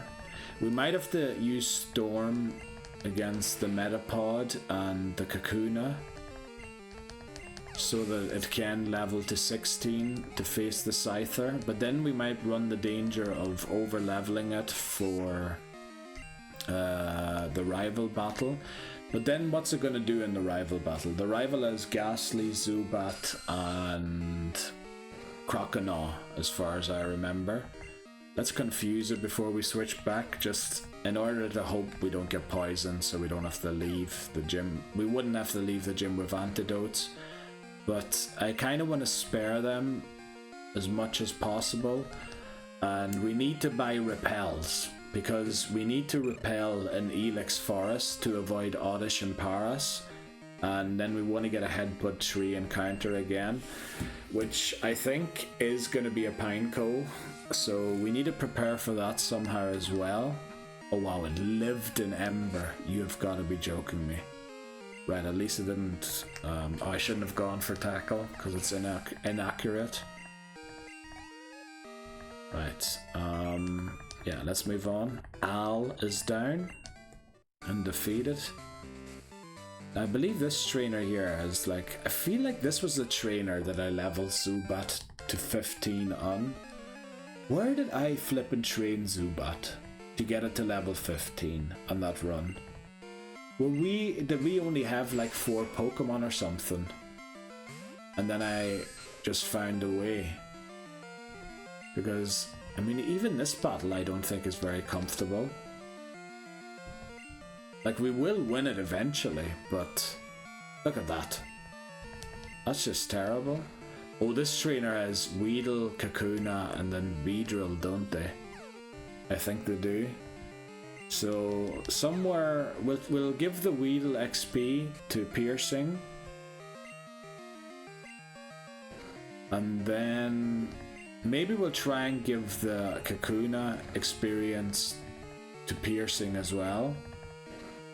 Why am I not confusing it again? It snapped out of its confusion, didn't it? It did. Right. The thing is, I'm worried we might have to switch to Storm on the Kakuna already. Ah, but we can do... I'm not sure, 1 Ember might take it out. Please put it, confuse it. Please confuse it. We need to get Piercing to level, what is it, level 15 it learns Bite, or does it learn Bite at level 12? Why do I think so many Pokemon learn Boost at level 12? I don't know. Right. But it is confused again, so let's keep going. Soak up all of this XP on Piercing. Very nice. So 1 more Leech Life will do. It doesn't matter if it's confused or not. We'll take it out here. Now I could probably do something similar with Kakuna, but do I really want to? I mean, we could try and confuse it to prevent it from using Harden, but it looks very much like, yeah, it's just going to use Harden. Like, if we could get all of this XP on Zubat, it would be amazing. But it's very unlikely, because it's confused no more. So we'll just switch to Storm and split the XP. I would love to split the XP from Beedrill, you see, that's the thing. But I'm worried that one Ember's gonna one-shot it. Yeah, did. So there's no way I can afford to double switch here without losing a Pokemon, so we just have to take it on here. Hopefully it doesn't have Drill Run. I don't think that's a move yet. Wow, we do no damage to it. Well, not no, but yeah, we could have done more, that's for sure. Okay. Fury Attack lands. The first one crits. Thankfully Gen 2 is different, where if the first one crits, it doesn't necessarily mean that all of the following ones will too. Now we'll give all of this XP to Storm, get it very close to 15, or not very close, but it'll probably be halfway to 15 after this battle. Almost 15, which isn't bad, that's pretty good.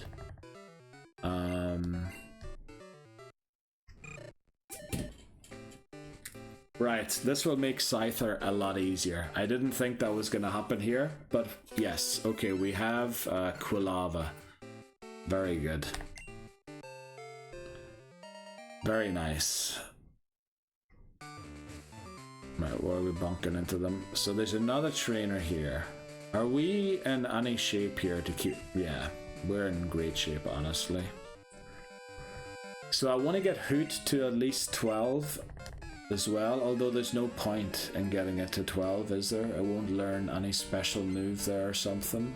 It doesn't evolve until level 20, or is it 18?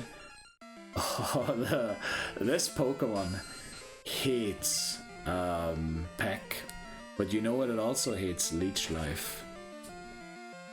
Look at how much damage we do and how much we heal back. Now Stun Spore does paralyze us. Scratch will hurt. What did that do? Not quite 10. Let's see if we can outspeed it and beat it here. What is it doing? It's doing 8. So a crit will do about 12 to 14. And we're fully paralyzed. So that means we're now in trouble. Let's switch to Hoot. Because Peck is double super effective against this plant and bug type. Paras has an incredible attack stat. It's a bit like Spearow. It makes a bad move look good. With Scratch. We actually got quite a lot of XP there. I would have wished Piercing got all of it. But I think that's all the trainers in here. So we have to take on Bugsy next. But the thing is, Zubat doesn't have Bite yet. Which would be a great move for the Ghastly. Obviously, there's other ways to take on the Ghastly. I mean, Storm can't battle Croconaw, so we have to use Storm against one of the other two Pokemon. Zubat is easily dealt with by Hoot Hoot, for example. So you could use Hoot Hoot, Storm, and then the Croconaw. Ooh. Who do we use to beat the Croconaw? I know that we use Bellsprout in the other run. Ooh, that's a good question. Should we have gone for a Hoppip here? I don't think you can catch Hoppip at night. Who do we use against Croconaw? We need to use Weasel. Weasel's only level 13. Piercing isn't anywhere close to anything good. Oh boy. It is a bit of a difficult one. And you know what? I need to pee. So, unfortunately, we are going to take the break before I take on Bugsy. But we'll take on the Bugsy and the rival after the break. And then make our way to Goldenrod City if everything goes alright. I did read recently on Reddit, they did a tier list of Nuzlocke gym leaders and how strong they were. And Bugsy was pretty high on that list. I think he wasn't quite S tier. Whitney was S tier though. But I think Bugsy was A or B, so Bugsy is a tough fella. Obviously we have a flying type and a fire type, but yeah, still a tough customer. Let's take the break. Be right back. Okay, let's get back into it. Thankfully we got to the right scene there. I double tapped the button. Wouldn't be the first time I did that. Right, Bugsy. What are we gonna do about Bugsy?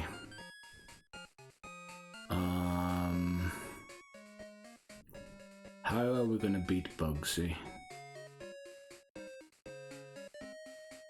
I think our best chance is to lead Storm and hope it levels up to 15. Well, it's gonna level up to 15 for sure. It might even level up to 16.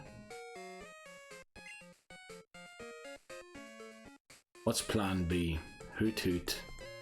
Scyther is quick attack, unfortunately, which will be very bad to deal with. But yeah, I think we just go in here and we'll lead Piercing, because I'm pretty sure Metapod, Kakuna, Scyther are the Pokemon. Let's do it. Time to take on Bugsy. Right. If we can get past here, I think nothing will stop us this time. Come on, let's do it. Bugsy wants to battle. Our leader, Bugsy, sends out Metapod. Now this Metapod probably has Tackle, I would guess.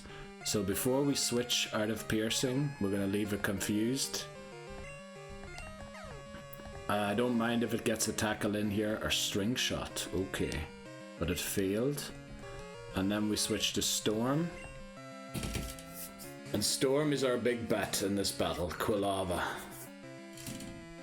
Let's see, probably gets a Tackle in here. Damn it. Right, it only did 3, that's dead on.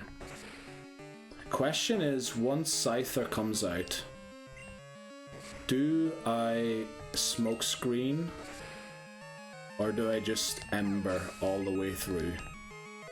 Right, Piercing reaches level 12 and learns Bite. Yes, that's very good for the rival battle. Reach level 15, the cap's 16 for this battle and the following rival battle to get out of Azalea Town. Oh, it brings out Scyther next. Do I go for one smoke screen? Because I am very worried. I am very worried about these quick attacks and how much damage they'll do. It will outspeed us. Let's use one smoke. Use Fury? What?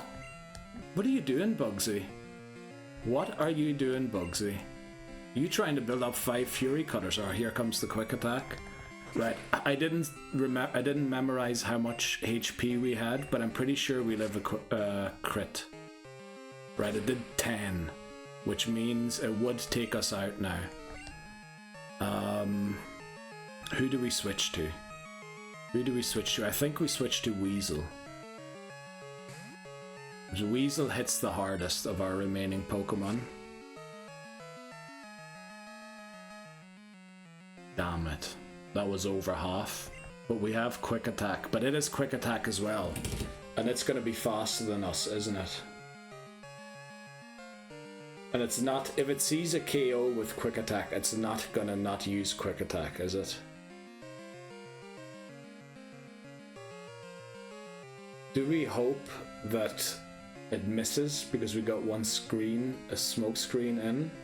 Because I fear if we switch to Hoot Hoot, we're only getting into more trouble.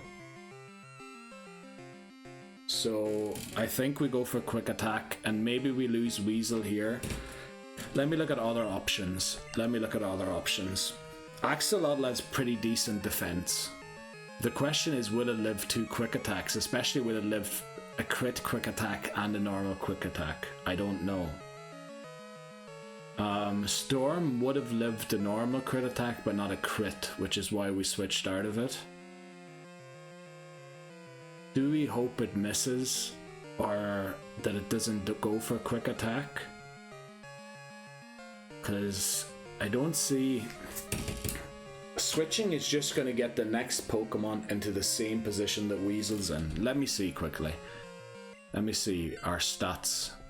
Defense is 15. Defense is 18. Defense is 14. So switching to Hoot is not an option. But switching to Axolotl might be. It is 18 defense. So it might live a quick attack. It'll definitely live 2 quick attacks. It has more HP as well than Weasel. But will it be able to get a water gun off? It is really slow and we're facing 2 quick attacks. But then do I want to lose Axolotl or would I prefer to lose Weasel? I think we need to go for quick attack here. It goes for quick attack as well. It does a miss and it takes us out. Damn it! Oh boy. But now at least we get Axolotl in. And there's no way a quick attack takes us out. Yeah, it even uses Leer. Water gun should... Why did that do nothing? If it crits, we might be gone here. Right, we aren't. We could have switched to Axolotl. It was unfortunate to lose Weasel like that. Damn it. So close to evolving as well. Now Kakuna. It does have Poison Sting, I'm pretty sure. We'll switch to Hoot. We'll switch to Hoot and pack it. Oh boy, we did lose 1 Pokemon. But to be honest, we have so many normal type Pokemon, we were going to eventually start dropping them anyway. Like even Hoot is going to be dropped before it evolves. It's just unfortunate, yeah, that we lost the Pokemon. But, I mean, which run didn't I lose one in? So we beat Bugsy. Next up, Rival Battle. And RIP Weasel, the Centret. Let's get out of here. Take on the rival.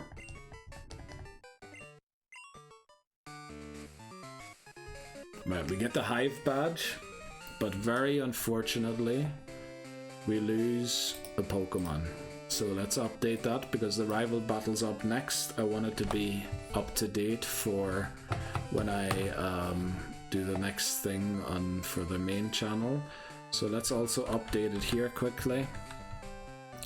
We lost Centret. So that's the second Pokemon. Let's get a filter. There we go. Yeah, Centret unfortunately down. Tough, but you know, it is what it is.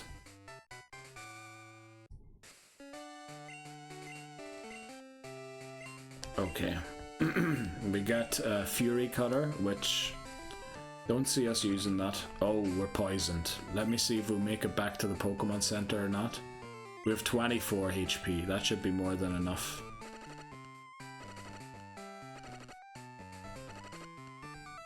We're taking a lot of poison damage, but we should make it back there. Don't think we're anywhere close to 20 yet. Right. Oh, wait quick, before we heal. Will... Or don't talk to her again. Oh, I pressed the wrong button. Right. Let's get our act, keep our act together. We have our act together, let's keep it together. Let's see, we're at 14. Surely we make it to the PC and back. 1, 2, okay, we will easily make it back. I want it to be dropped off with 0 HP. Although I believe in Gen 2 Pokemon get healed in the box, don't they? Unlike Gen 1.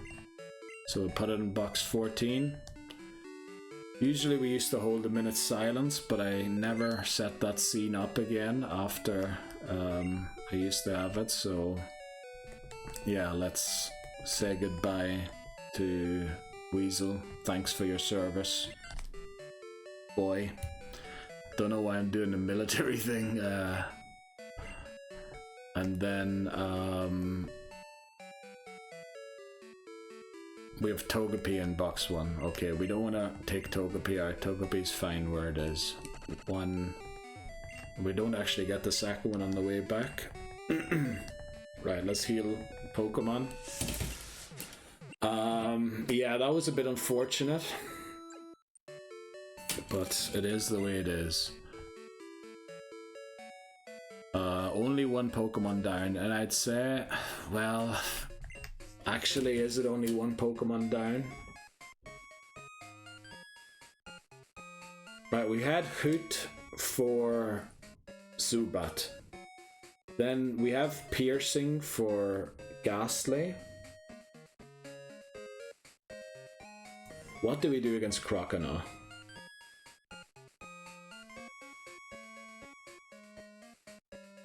I don't know.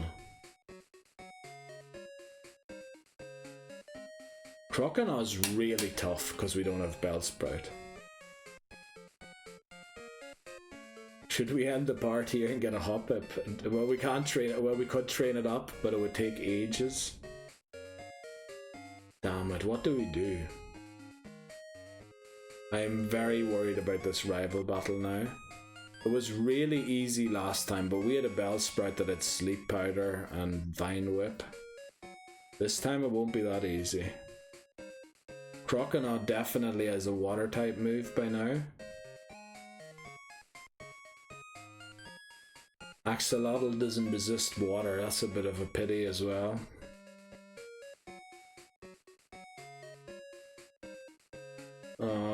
What are we gonna do? I'm very worried we're gonna lose the run here. What are we gonna do? What are we gonna do? There is nowhere to train. There is just absolutely... We could go and defeat Slowpokes and things in there. But I dislike level grinding so much. The Croconaw is going to be level 16. And we lost... Oh no, we shouldn't have lost Weasel.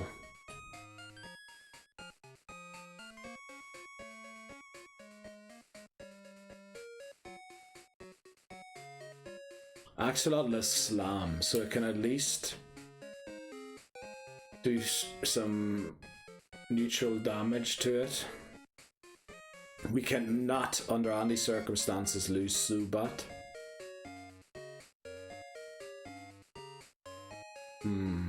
How do we beat our rival? How do we beat the Croconaw is the question. Well, I think... Is using a berry any good here? Not sure if it is.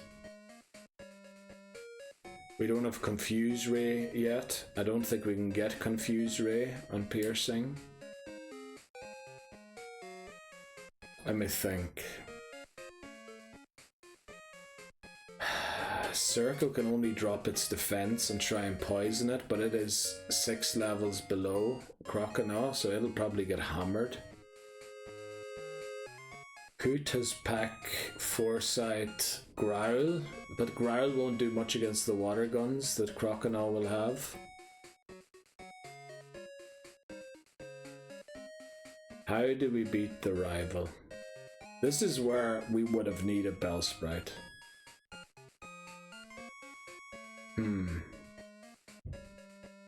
Now the thing is, we definitely can't use Storm against the Croconaw. Like, it might live one water gun, so we might as well use it against the other 2 Pokemon, and then use our other 4 to try and take out Croconaw.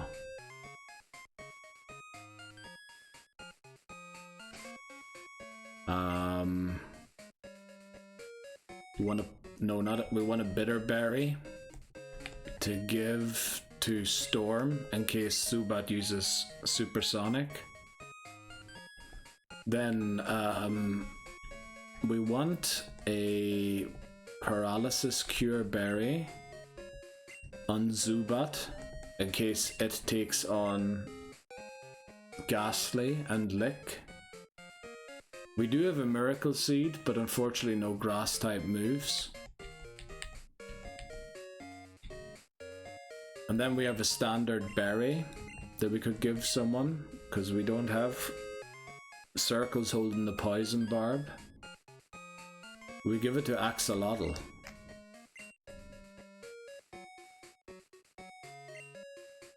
I don't know. One thing's for sure, we're gonna lead Storm.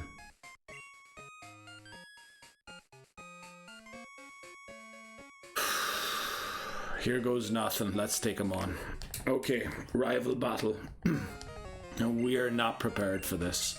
It won't be as easy as it was in part 4, whenever we got here. It's going to be a very, very tough battle here against Silver. Let's see what we can do. Right, Ghastly. Damn it, I was plotting on Zubat first. Right, we have the wrong Pokemon out here. So we want to switch. Yeah, we do want to switch. Damn it, I thought Zubat was going to be in the lead. That only does 5. Haha, but look at this. We came prepared. We knew that that was going to happen, and we have Bite. Now Lick goes first. It paralyzes it. What are the odds?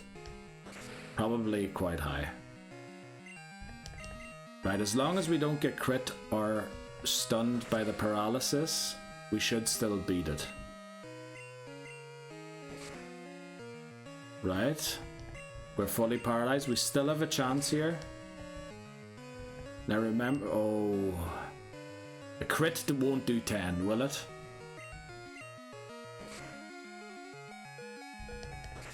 Right, we took it out. Remember, Zubat's a Jeopardy Pokemon. If it faints, we have to restart immediately. Storm grows to 16, which is the level cap for this battle. None of our Pokemon were at the level cap, so it's Zubat versus Zubat. Now the thing is, Storm can't battle Croconaw, really. So what we do is bring in Storm here to battle this Zubat. Now we do have Ember. This is a decent amount, and I'm starting to regret that we lost Weasel in the last battle because it was our hardest hitter. We take it out. Now the question is, can Storm live one water gun? Can it do that for us?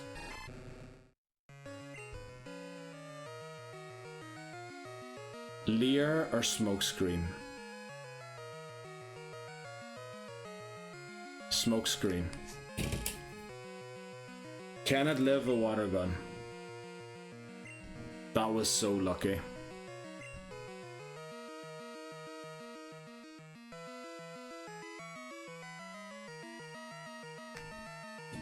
I think you can live a water gun, you see.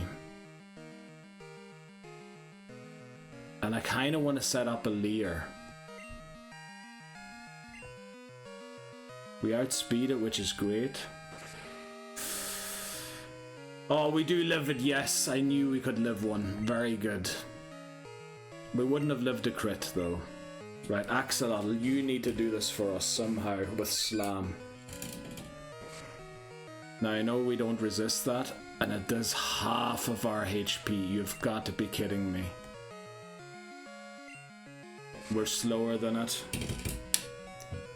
It was a high roll and then a low roll. Now, the berry's not going to do much, is it?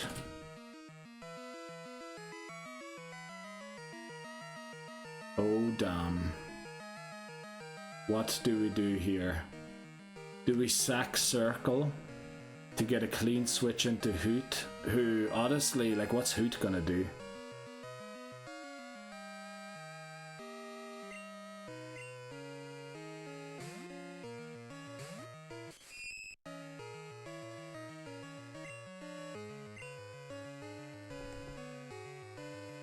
It's slow enough already, isn't it?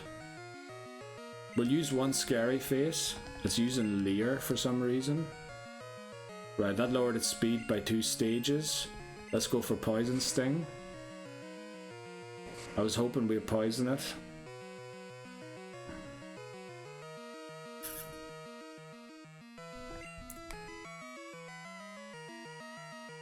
Man, it is hitting like a truck with that flipping water gun. Oh boy, what do we do?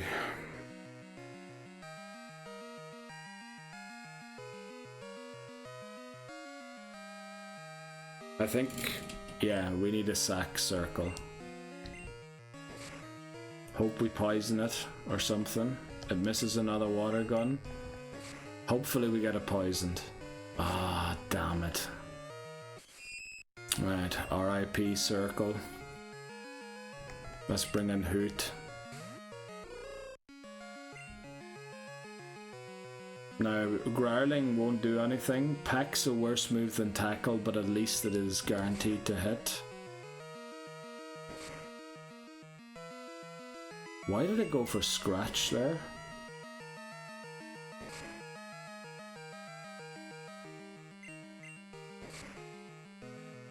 Now there's a reason I'm sacking Hoot as well. Because my hope is that Storm lands this tackle. Or should we go for Ember? I'm worried Ember won't take it out. It will. It will. I know it's resisted, but Tackle could miss.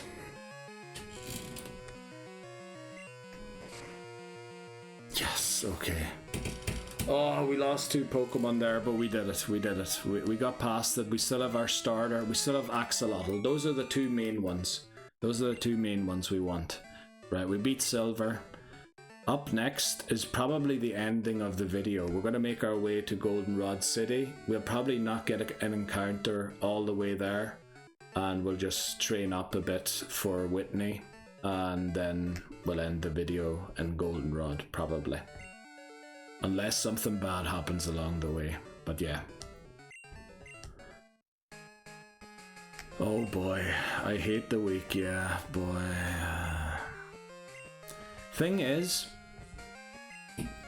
Pokemon Red, Blue. Red I struggled as well a lot. I think I beat it on attempt 9. And I learnt on attempt 9 that actually having less Pokemon is better.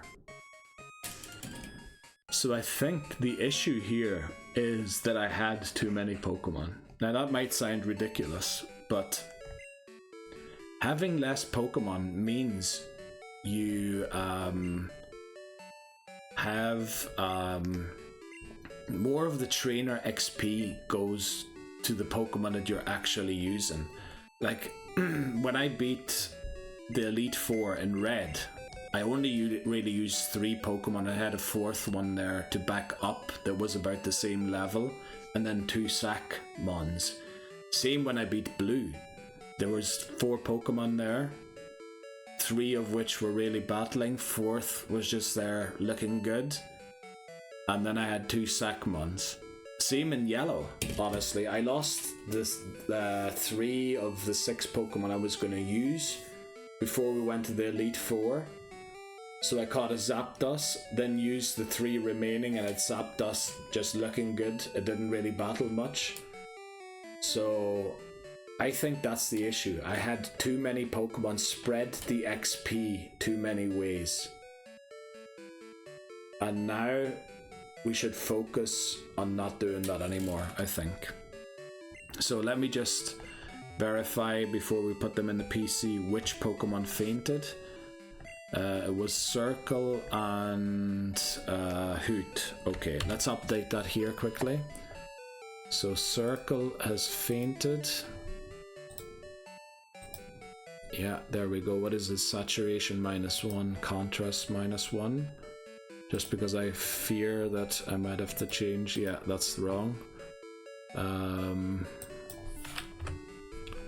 Saturation -1, contrast -2. Let's get that up there. Turn it on. There we go. Okay. So we have 4 Pokemon remaining, and I don't intend to use Togepi unless really necessary. If we lose Zubat, but if we lose Zubat before it evolves, we're restarting. So I don't intend to use it at all. I need to update the fainted Pokemon and the level cap. So fainted Pokemon currently 3.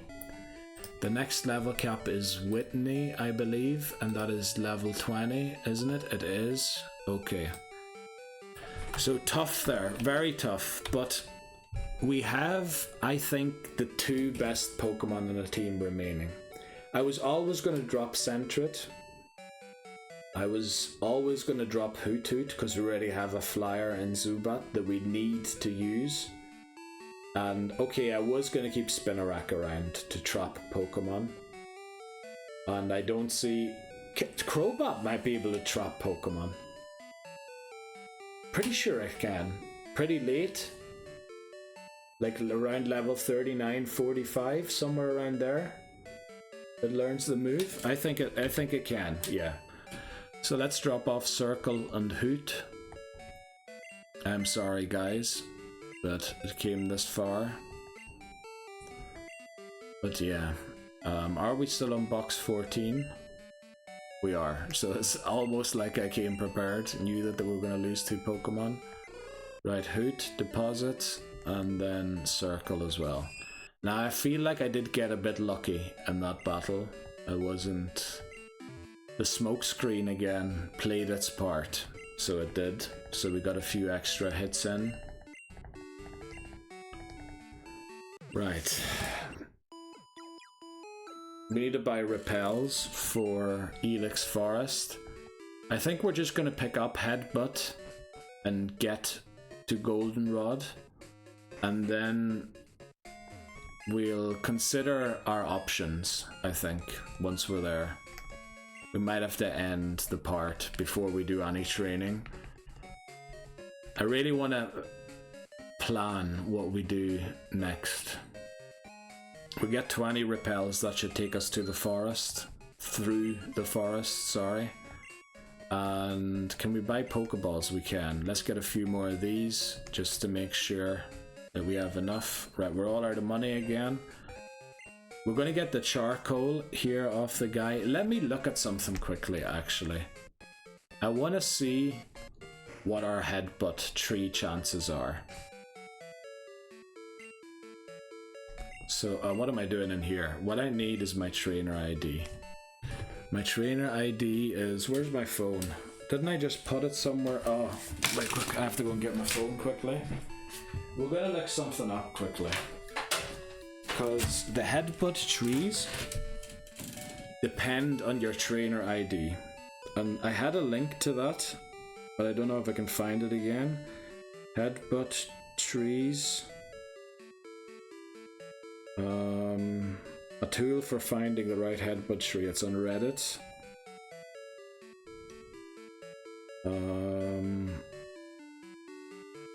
Oh wait quick, they have like a very handy thing here. Yeah, so let's go for route... What is it after Union Cave? Route 33. Then our trainer ID is 3293. We're on route 30. Right, let's see. Oh, I have to hit enter. Okay. We have... Do we have a tree? I believe we don't. Rare. It says 3. Where do you see a tree that I can headbutt with rare Pokemon? I don't see one. I think the tool is a bit messed up.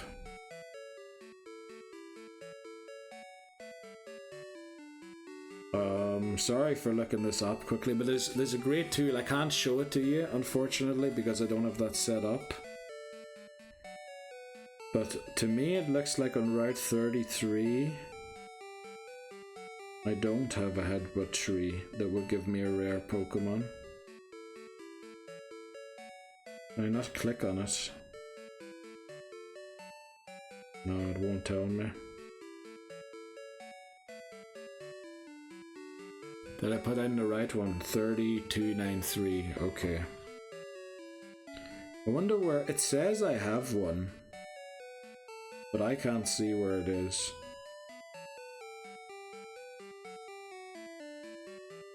I can see a single Headbutt tree that guarantees a Pokemon, but I don't think it's the rare variety. Let's see. Enter your trainer ID, select the map. Look for the marked Headbutt trees on the map. Star will give rare encounters at 80% encounter rate. Circle will give normal encounters at 50% encounter rate. Unmarked will give normal encounters at 10% rate. So I don't see a rare encounters one here, even though it claims that there is one.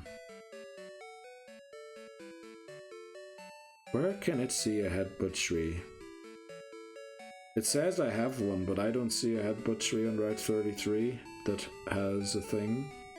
I have one with normal encounters, which mightn't be bad to do first, because then we can get IPOM out of the way. But then again, wait quick. What we did wrong is we entered the route before we entered the trainer ID. Let's take a look at it again. No, I don't see no flipping headbutt tree there. Let me walk to it quickly and see if I'm missing something. I wanted to grab a controller there and play it on a 3DS, man. Get your act together. Okay, Route 33. It says I have a headbutt tree here. This is Azalea Town. Where are we here? Look at the Pokegear quickly. We're still in Azalea Town. So all of this, I think this, yeah, you could see like how it paused and the music changed. This is Route 33. So the only headbutt trees that are here are these two. I don't see a single other headbutt tree. There's only those two. Now why does it claim that I have 3 rare headbutt trees? I don't. But this tool clearly has issues. Or I'm not understanding it. One of the two. What I want to look up as well quickly, where can I encounter Heracross? Heracross would be an amazing Pokemon to have. Let's look that up quickly. Heracross to take on Whitney. Especially now because we have a fire type Pokemon. The other ones, at least when we have Totodile and Chikorita, they won't be super weak to roll out. So we might as well try and catch Heracross here. Let's see, where can you catch it in Gold and Silver? Route 29, Route 30, Route 31, Route 33, and then Route 42, 43, and 44. So Route 29 we already have an encounter. Route 30 we already have an encounter. Route 31 we already have an encounter. Route 32 we already have an encounter. Route 33 we don't. But I don't see... Like, I do have a headbutt tree that will give us 50% at 50% of the time regular encounters. So let's go and check out Route 42. I don't even know when Route 42 is. Is that... That must be near the end of the game. Oh no, it isn't. It's where you go to those caves after Ecutreek. Do I have one here? A headbutt tree that gives a Heracross? I do. So what we should do is catch IPOM or APOM here on Route 33 so that it won't show up when we go for Heracross. Oh, but the thing is, we need Heracross before flipping Whitney. There's no point in going for it after. Well, it could still do a job for us after, but I was kind of hoping to get it before Whitney so that we could use it against Whitney. That's not great. That is honestly not. I didn't know that Heracross was on all of those early routes. There's no way we can get to Route 42 without defeating Whitney first. So let's take a look. What can we get in Ilex Forest? Headbutting. Pineco. I don't think we want Pineco. Or to encounter it at now, because we'll just lose another Pokemon doing so. What can we get in Azalea Town? Headbutting. There's headbutt trees here too, isn't there? Let's see. Azalea Town. We can also get a rare one, which is again Pineco. Or it could also be Execute, but it is more likely to be Pineco than Execute. You can get you Heracross and Crystal in Azalea Town. So maybe we have to abandon that idea. Yeah, maybe we have to abandon that idea.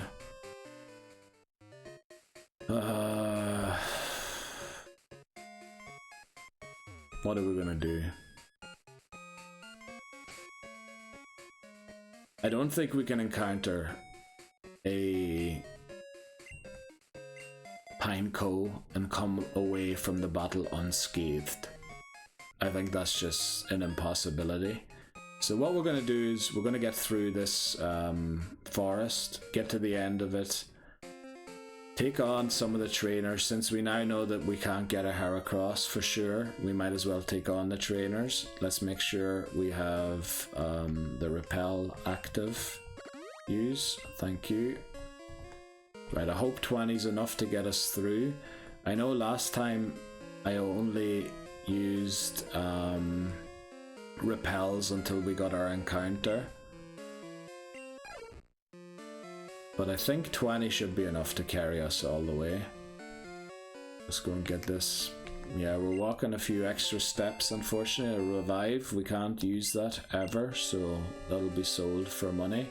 I also saw that we have an X attack and an X defend, so that's of no use to us. Also, I feel like I checked this place out last time already, and there turns out to be nothing in it. But it just seems like a weird place to have to not hide an item, doesn't it?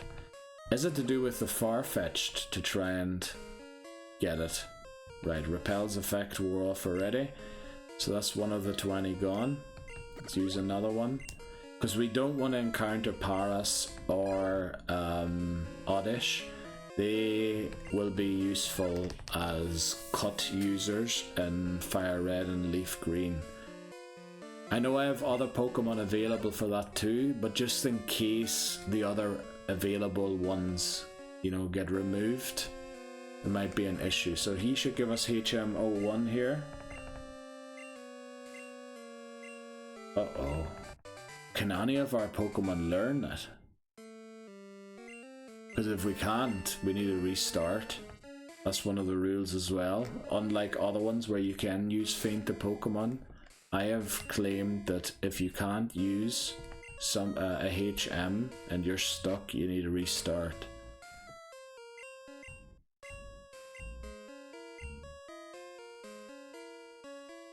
Storm can learn it. It's a bit of a waste on Storm, really. We can unlearn HMs in this generation, so Storm doesn't have to have it forever. So we'll teach it to Storm, and we'll drop Tackle, because it's probably the worst move we have. Not the Cut is much better, but it is a bit better. Right, I want to go back to Azalea Town to pick up the charcoal. I know we're wasting a repel doing this, but we have to. Now we're going to get through Ilex Forest without a single encounter, because I want to keep Pineco available to me. Oh, I talked to the wrong guy. I'm supposed to be talking to this one. There we go, there's the charcoal. That'll boost Quilava, or what's its name? Storm's attack. Let's give it to it right now.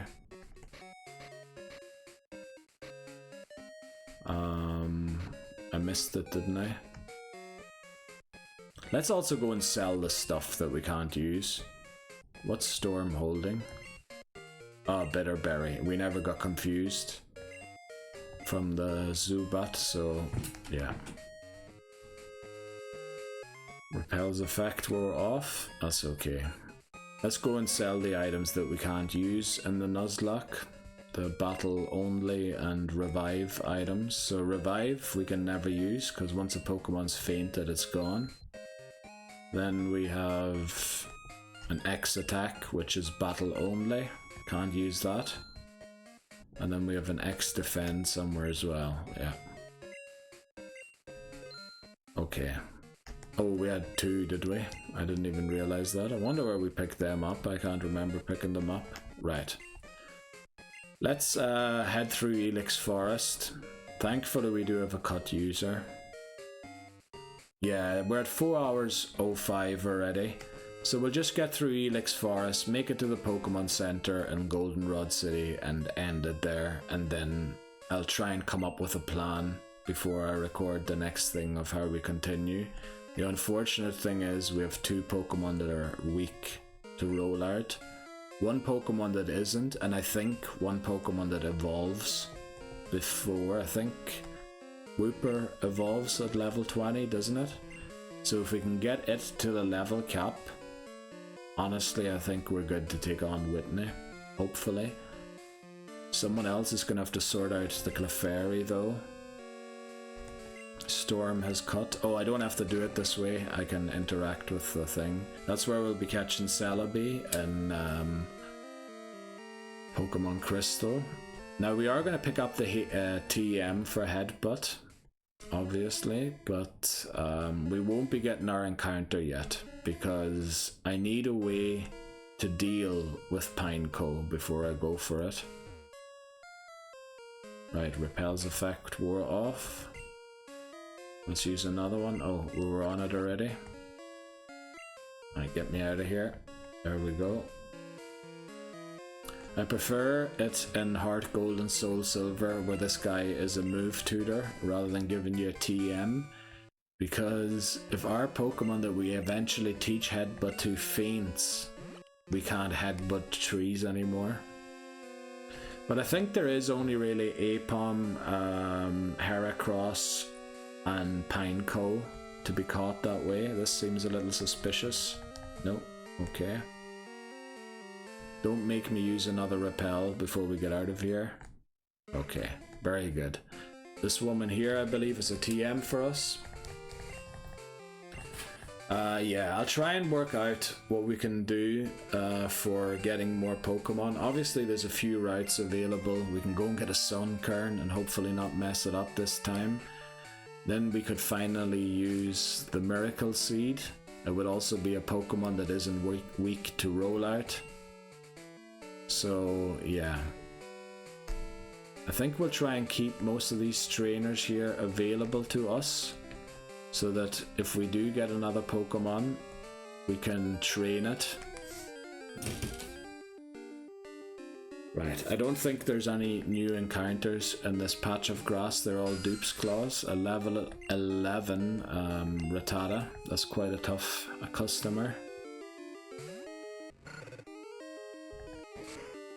Yeah, I have to say those 3 fainting Pokemon did take the wind out of my sails a little bit. Like, I don't think the run's in jeopardy whatsoever. In fact, I think it has become better because now I'm forced to use just these 3. And these are honestly the 3 Pokemon that I did intend to use long term. So I don't think I lost a Pokemon that I really, really needed. But it's still, like, losing Pokemon always feels bad. Now this thing might have confusion, so we should get out of here.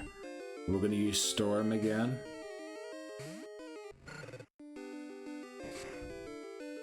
Hound, okay. It probably has pretty high special defense, so we'll go for a physical move.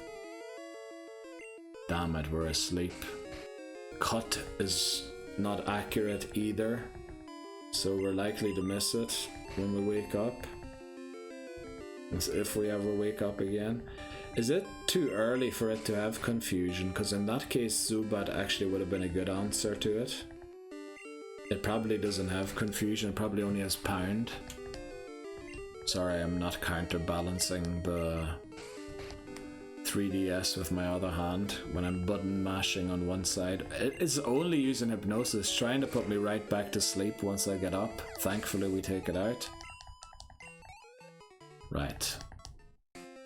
Let's get out of this tall grass. Then we want to take on the Night Guard, or the Watchman, whatever you call them. Because they are only, you can only face them at night. So we want to take him on here. Should have a Growlithe, which is why we switched to Axolotl. Yeah, we'll take this one on, but the other ones will leave for when we have more Pokemon. I want to have a 4th Pokemon because we have 2 Pokemon a week to roll out, and we should have probably. Wow, it's level 17, and it has Roar. Okay. Wow. Maybe I shouldn't have. Don't miss. Okay, good. Whew, that was a close one. But Axolotl grows to 14. Storm grows to 17. Very good. Okay, we beat Keith. Get out of here, Keith. Right, I think we need to walk through the tall grass to avoid that trainer. Right, let's just get to the Pokemon Center and heal. We might do some administrative stuff. I can't talk right now. Right, we might go and pick up the bicycle. Why am I peeking the mic? We might go and pick up the bicycle and things like that. Go and get the radio card, and then we'll probably end the part here. But I love this tune. It's just such a. It could almost be like a classical music tune. Could it not? It has that sort of thing to it. Just love the Goldenrod City theme. Right, yeah, I think we're going to end it here. We're going to be around 4 hours, 15 minutes by the time we get it done. Yeah, but at least we made it back to Goldenrod, which, you know, I would say I got my act together. Please excuse the 3 fainted Pokemon, but honestly, they weren't for the team in the long run anyway, and I think I talked about that I wasn't intending to use them in the long run. And now, actually, the game has just forced me to drop them, which, you know, has its upsides too. Let's put it on select so I can get on it by pressing this button. Right, then let's go and get the radio card. Green-haired lady. I like how it shines in the night, your hair. Let's do the lottery quickly. We probably won't win anything, but let's see. We have 30 something to 60. Did we win something?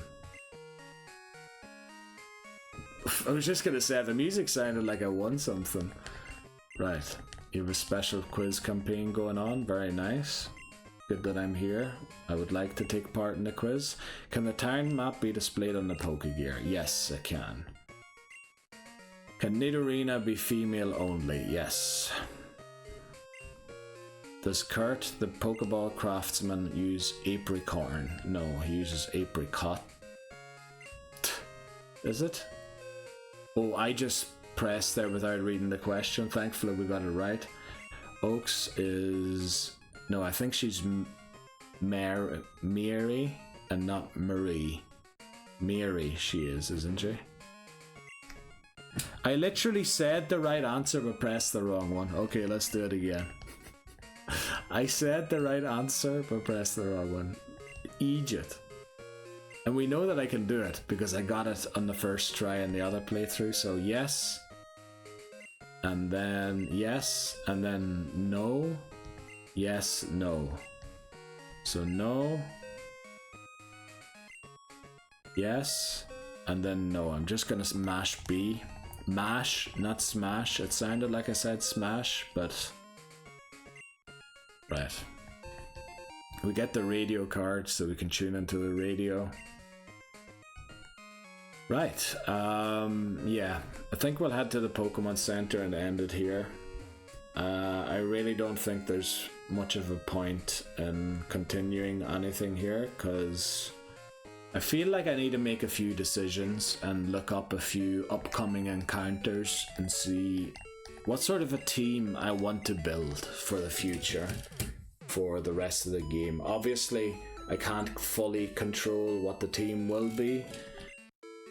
I would love to have a Pineco, or well, I should say Fortress, but yeah. Okay, that'll be it for part 6 of Pokemon Gold. We're finally in Goldenrod City again, and I think, you know, unless I make some huge, stupid mistake again, I think we're going a long way this time, so yeah, please forgive the idiocy of the previous 5 parts. But I even though losing 3 Pokemon against the rival and Bugsy did take a bit of the wind out of my sails, I think we have the 3 Pokemon that I was going to use long term. Now, on the main channel you won't have heard, but on the full length video I did talk very early on in the game about Sentret not being a long term plan. Hoothoot was going to be dropped after the rival battle anyway, since we need to focus on Zubat. And who else did we do? Spinarak, honestly, I did intend to use long term, but more as a trapper for Pokemon rather than catching them. But I came to the realization I think Crobat actually learns a trapping move as well, so we don't need Spinarak. So the only pity that really happened that I kind of have difficulty with is that we didn't have Weasel to take on the rival.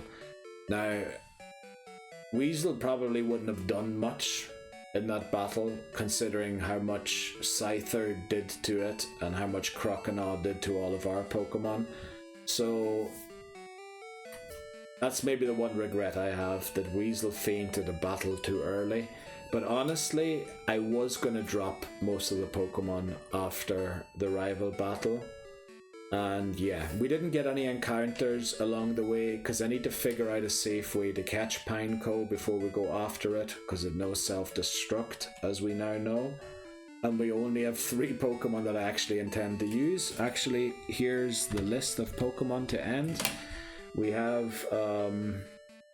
Oh, I forgot to update Cyndaquil. Cyndaquil evolved to Quilava, so we need to update that. Quilava, there we go.